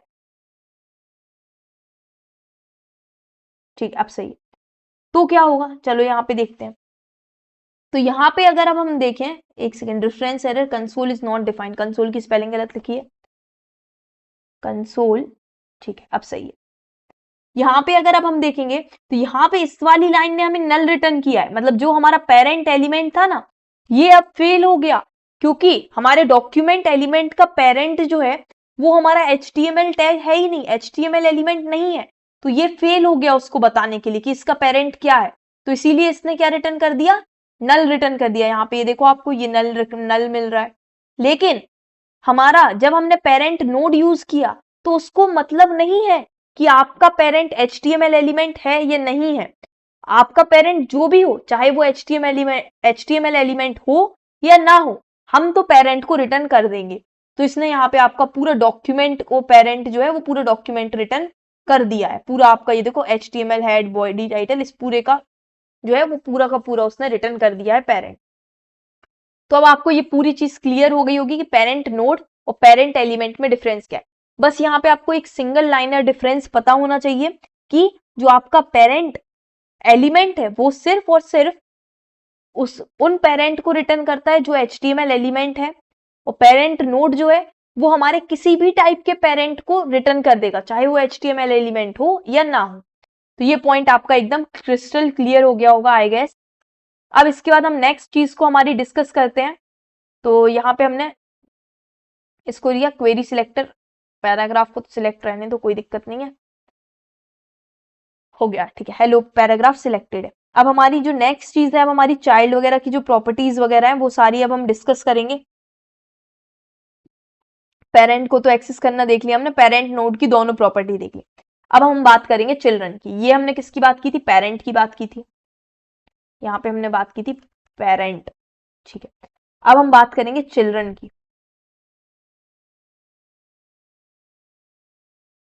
चिल्ड्रन की बात करेंगे तो चिल्ड्रन में हमारी हम चार जो मेन चीज हैं वो पढ़ने वाले हैं। एक होती है हमारी चिल्ड्रन ही, चिल्ड्रन हमें क्या करता है, पहली तो चिल्ड्रन ही होती है। चिल्ड्रन हमारी HTML कलेक्शन रिटर्न करता है जिसमें हमारे सारे चिल्ड्रन हो। जैसे हम सबसे पहले तो हमारा यहाँ पे पेरेंट क्या है, ये हमारे डिव है पेरेंट, इसको हम एक्सेस कर लेते हैं। Let parent is equals to, parent है हमारा क्या, डॉक्यूमेंट डॉट क्वेरी सिलेक्टर। इसमें हमारी इसकी आईडी क्या है, इसकी आईडी है हमारी पेरेंट है, इसको हमें इन्वर्टेड कॉमा में लिखना होगा, ठीक है। इसकी आईडी पेरेंट ही ना, हाँ पेरेंट ही। तो इससे हमें क्या मिल गया, इससे हमें पेरेंट मिल गया। अब हमें उसकी क्या चाहिए, चिल्ड्रंस चाहिए। तो हम क्या करेंगे, कंसोल डॉट लॉग, आपका जो पेरेंट है उसके जितने भी चिल्ड्रंस हो वो आप क्या कर दो, हमें रिटर्न कर दो। तो ये देखते हैं ये क्या रिटर्न करता है हमें। तो इसने हमें क्या रिटर्न किया, एक HTML कलेक्शन रिटर्न किया है जिसमें इसके दोनों चाइल्ड हैं, एक है इसका पैराग्राफ चाइल्ड और एक है इसका H3 चाइल्ड। तो ये देखो इसके दो चाइल्ड हैं, एक है पैराग्राफ चाइल्ड और एक है हमारा H3 चाइल्ड। तो किसी भी चीज के अगर हमें चिल्ड्रंस पता करने हो तो हम कैसे कर सकते हैं, डॉट चिल्ड्रंस की हेल्प से हम क्या कर सकते हैं, उसको पता कर सकते हैं, चिल्ड्रन प्रॉपर्टी की हेल्प से पता कर सकते हैं। अब इसी में अगर हम सेकेंड चीज हमारी क्या होती है, अगर हमें इसकी मतलब नोट्स, सारी जो नोट्स हैं वो पता करनी है, मतलब चाइल्ड नोड का मतलब क्या होता है, ये पूरा का पूरा नोड आएगा हमारा, ठीक है। तो चाइल्ड नोड भी हमारी एक प्रॉपर्टी होती है, तो यहाँ पे होती है चाइल्ड नोड। तो कंसोल डॉट लॉग करके हम देख लेते हैं, पेरेंट की अब चाइल्ड नोड करो, चाइल्ड नोड्स रिटर्न करो, चाइल्ड नोड्स, ठीक है। इसको अब रन करके देखते हैं।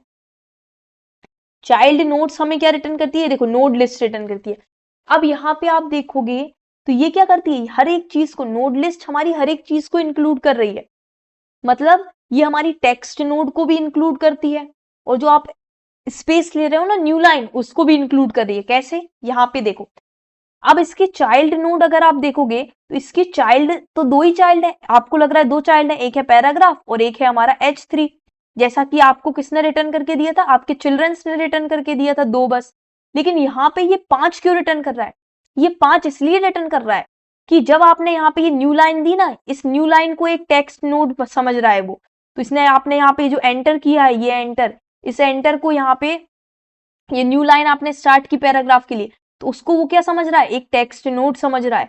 फिर उसके बाद आपकी पैराग्राफ चाइल्ड वाली आई, फिर आपने एंटर दिया, तो इसलिए फिर से इसने टेक्स्ट नोड समझा उसको।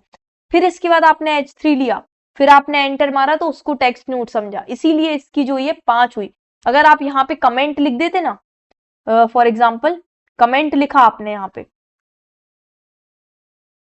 इसको हम कमेंट आउट कर देते हैं, तो अब आपकी ये देखो बढ़ जाएगी। यहाँ पे अब आप बोलोगे तो 5 से 7 हो गया, 7 क्यों हो गया, आपका एक ऊपर वाला भी, कमेंट के ऊपर वाला एम्प्टी लाइन मतलब नेक्स्ट लाइन, और कमेंट के नीचे भी आपने नेक्स्ट लाइन दिया है। तो इस तरीके से आपका ये क्या करता है, नोड लिस्ट, मतलब ये सभी को इंक्लूड करता है। ये आपका टेक्स्ट नोड को भी काउंट करेगा, कमेंट को भी काउंट करेगा, कमेंट को भी चाइल्ड मान रहा है, न्यू लाइन को भी चाइल्ड मान रहा है, तो इसीलिए आपकी हर एक नोड को मानेगा, ये हर एक नोड को इंक्लूड करता है। और चिल्ड्रंस आपका सिर्फ जो एलिमेंट वाली नोड्स हैं, इनको एलिमेंट्स हैं उन्हीं को बस इंक्लूड करेगा, जो भी चाइल्ड एलिमेंट्स हैं HTML के उनको। तो इन दोनों के बीच में भी आपको डिफरेंस समझ में आ गया होगा। एक हमारा क्या रिटर्न करता है, एक हमारा रिटर्न करता है HTML कलेक्शन और एक हमारा रिटर्न करता है नोड लिस्ट, ठीक। अब इसके बाद नेक्स्ट हमारा, अगर हमें पहला चाइल्ड चाहिए रहता है, जैसे इसका फर्स्ट चाइल्ड क्या है, इसका फर्स्ट चाइल्ड है पैराग्राफ, तो हमें सिर्फ फर्स्ट चाइल्ड चाहिए, तो ये हमें एक प्रॉपर्टी देता है कि आप कंसोल डॉट लॉग कर लो कि इस पेरेंट का आपको फर्स्ट चाइल्ड चाहिए। तो जो भी आपका फर्स्ट चाइल्ड एलिमेंट होगा उसको रिटर्न करेगा, फर्स्ट एलिमेंट चाइल्ड, मतलब ये स्पेस लाइन वगैरह को, न्यू लाइन वगैरह को नहीं कंसीडर करेगा, जो भी आपका एलिमेंट वाला पहला चाइल्ड होगा उसको रिटर्न करेगा। तो यहाँ पे आपका पैराग्राफ जो था वो पहला एलिमेंट चाइल्ड था, इसलिए पहला। अब आप पहला एक्सेस कर सकते हो तो आप आखिरी भी एक्सेस कर सकते होगे, तो कंसोल डॉट लॉग। इसी तरीके से आप लास्ट चाइल्ड को भी एक्सेस कर सकते हो, parent dot last element child. तो यहां से आपका लास्ट एलिमेंट चाइल्ड क्या होगा, H3 होगा, तो इसलिए इसने हमें H3 रिटर्न कर दिया। तो अब आपको चाइल्ड के भी ये तीनों चारों प्रॉपर्टी समझ में आ गई होंगी, चारों प्रॉपर्टी। अब इसके बाद नेक्स्ट हम बात करते हैं सिबलिंग्स की। सिबलिंग्स की तो हमारा क्या होता है, एक होता है हमारा नेक्स्ट सिबलिंग, ठीक है, नेक्स्ट सिबलिंग, और हमारा एक हो जाता है प्रीवियस सिबलिंग। तो अब नेक्स्ट सिबलिंग क्या होता है, प्रीवियस सिबलिंग क्या होता है, वो मैं आपको बता दूं तो यहां से आपको ज्यादा अच्छे समझ में आएगा। फॉर एग्जाम्पल, अगर आपका एक डिव है, इस डिव के आपके पास पैराग्राफ है और एक मान लो हेडिंग है H3 करके। अब आपका, अगर हम बोलेंगे इस पैराग्राफ का नेक्स्ट सिबलिंग क्या होगा, नेक्स्ट सिबलिंग, इसका नेक्स्ट सिबलिंग क्या होगा, तो इसके नेक्स्ट में कौन सा आ रहा है, हमारा H3 आ रहा है, तो इसका नेक्स्ट सिबलिंग क्या हो जाएगा, नेक्स्ट सिबलिंग हो जाएगा इसका H3। इसका प्रीवियस सिबलिंग क्या होगा, इसके प्रीवियस में पहला एलिमेंट हमारा कौन सा आ रहा है, पैराग्राफ आ रहा है ये, तो ये इसका प्रीवियस सिबलिंग क्या हो जाएगा, ये वाला पैराग्राफ हो जाएगा। तो अब आप समझ गए होंगे, नेक्स्ट मतलब सेम लेवल पे ये सब, ये जो था ये पूरा सेम लेवल था, इस सेम लेवल पे नेक्स्ट एलिमेंट कौन सा आ रहा है, प्रीवियस एलिमेंट कौन सा आ रहा है, तो वो आपके क्या हो जाते हैं, सिबलिंग्स हो जाते हैं। इसको अभी हम यहाँ पे रन करके और देख लेते हैं, समझ जाएंगे। तो यहाँ पे हम एक काम करते हैं, और थोड़े से एक और पैराग्राफ बना लेते हैं, पैराग्राफ, और इसको हम बोल देते हैं हेलो 2 बोल देते हैं, फॉर एग्जाम्पल हेलो 2। तो ये हमारे 3 चीजें होंगी, ठीक है। अब हम यहाँ पे क्या करेंगे,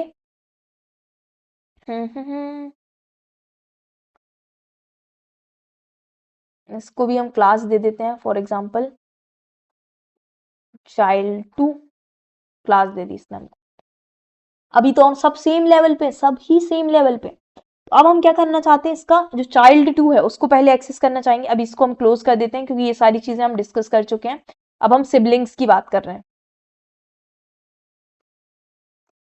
तो यहाँ पे हम child2 को एक्सेस करेंगे, कॉन्स्ट child2 को एक्सेस कर रहे हैं।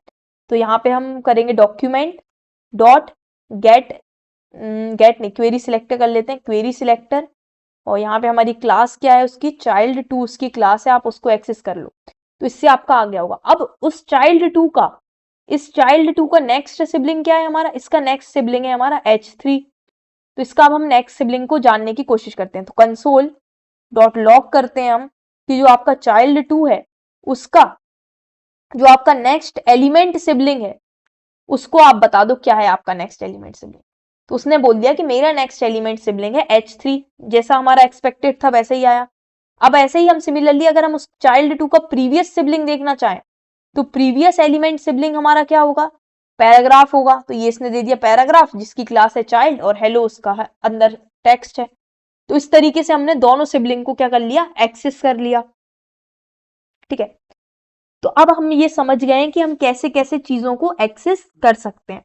तो अब यहाँ पे अब आपको समझ में आ गया होगा कि जो चीज हम देख रहे थे कि मतलब अब अगर हमको यहां से, अगर हमें यहां से इस पैराग्राफ से, इसको पहले थोड़ा सा क्लीन कर लेते हैं,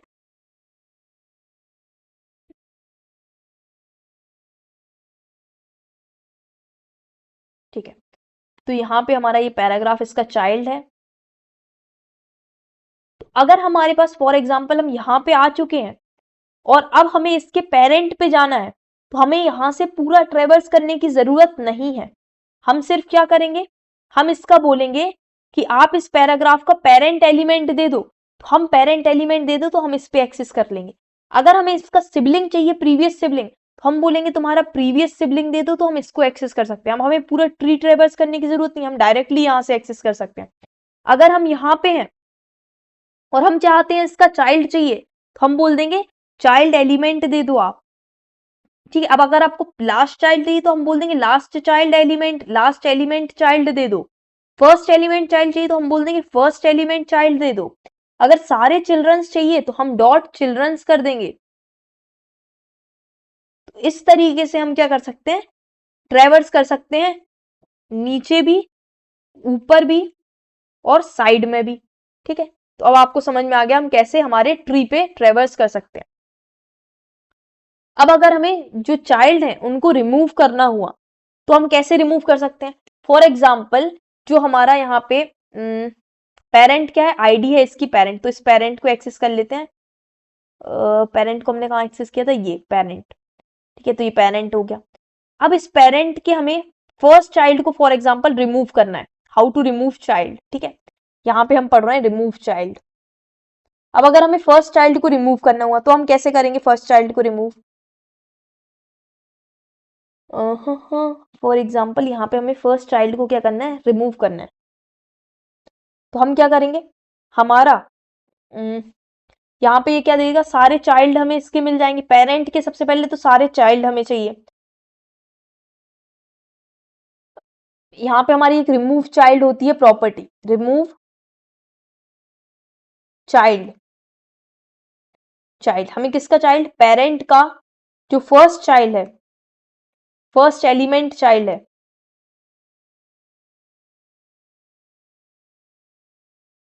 ठीक है, उसको हमको रिमूव करना है। तो हमने रिमूव चाइल्ड बोला, हमें किसको रिमूव करना है, हमारे पेरेंट के, parent dot remove child, parent के अंदर हमें रिमूव करना है चाइल्ड को। कौन से चाइल्ड को रिमूव करना है, पेरेंट के फर्स्ट एलिमेंट चाइल्ड को हमको रिमूव करना है। तो अब इसको हम वो करके देखते हैं, रिफ्रेश।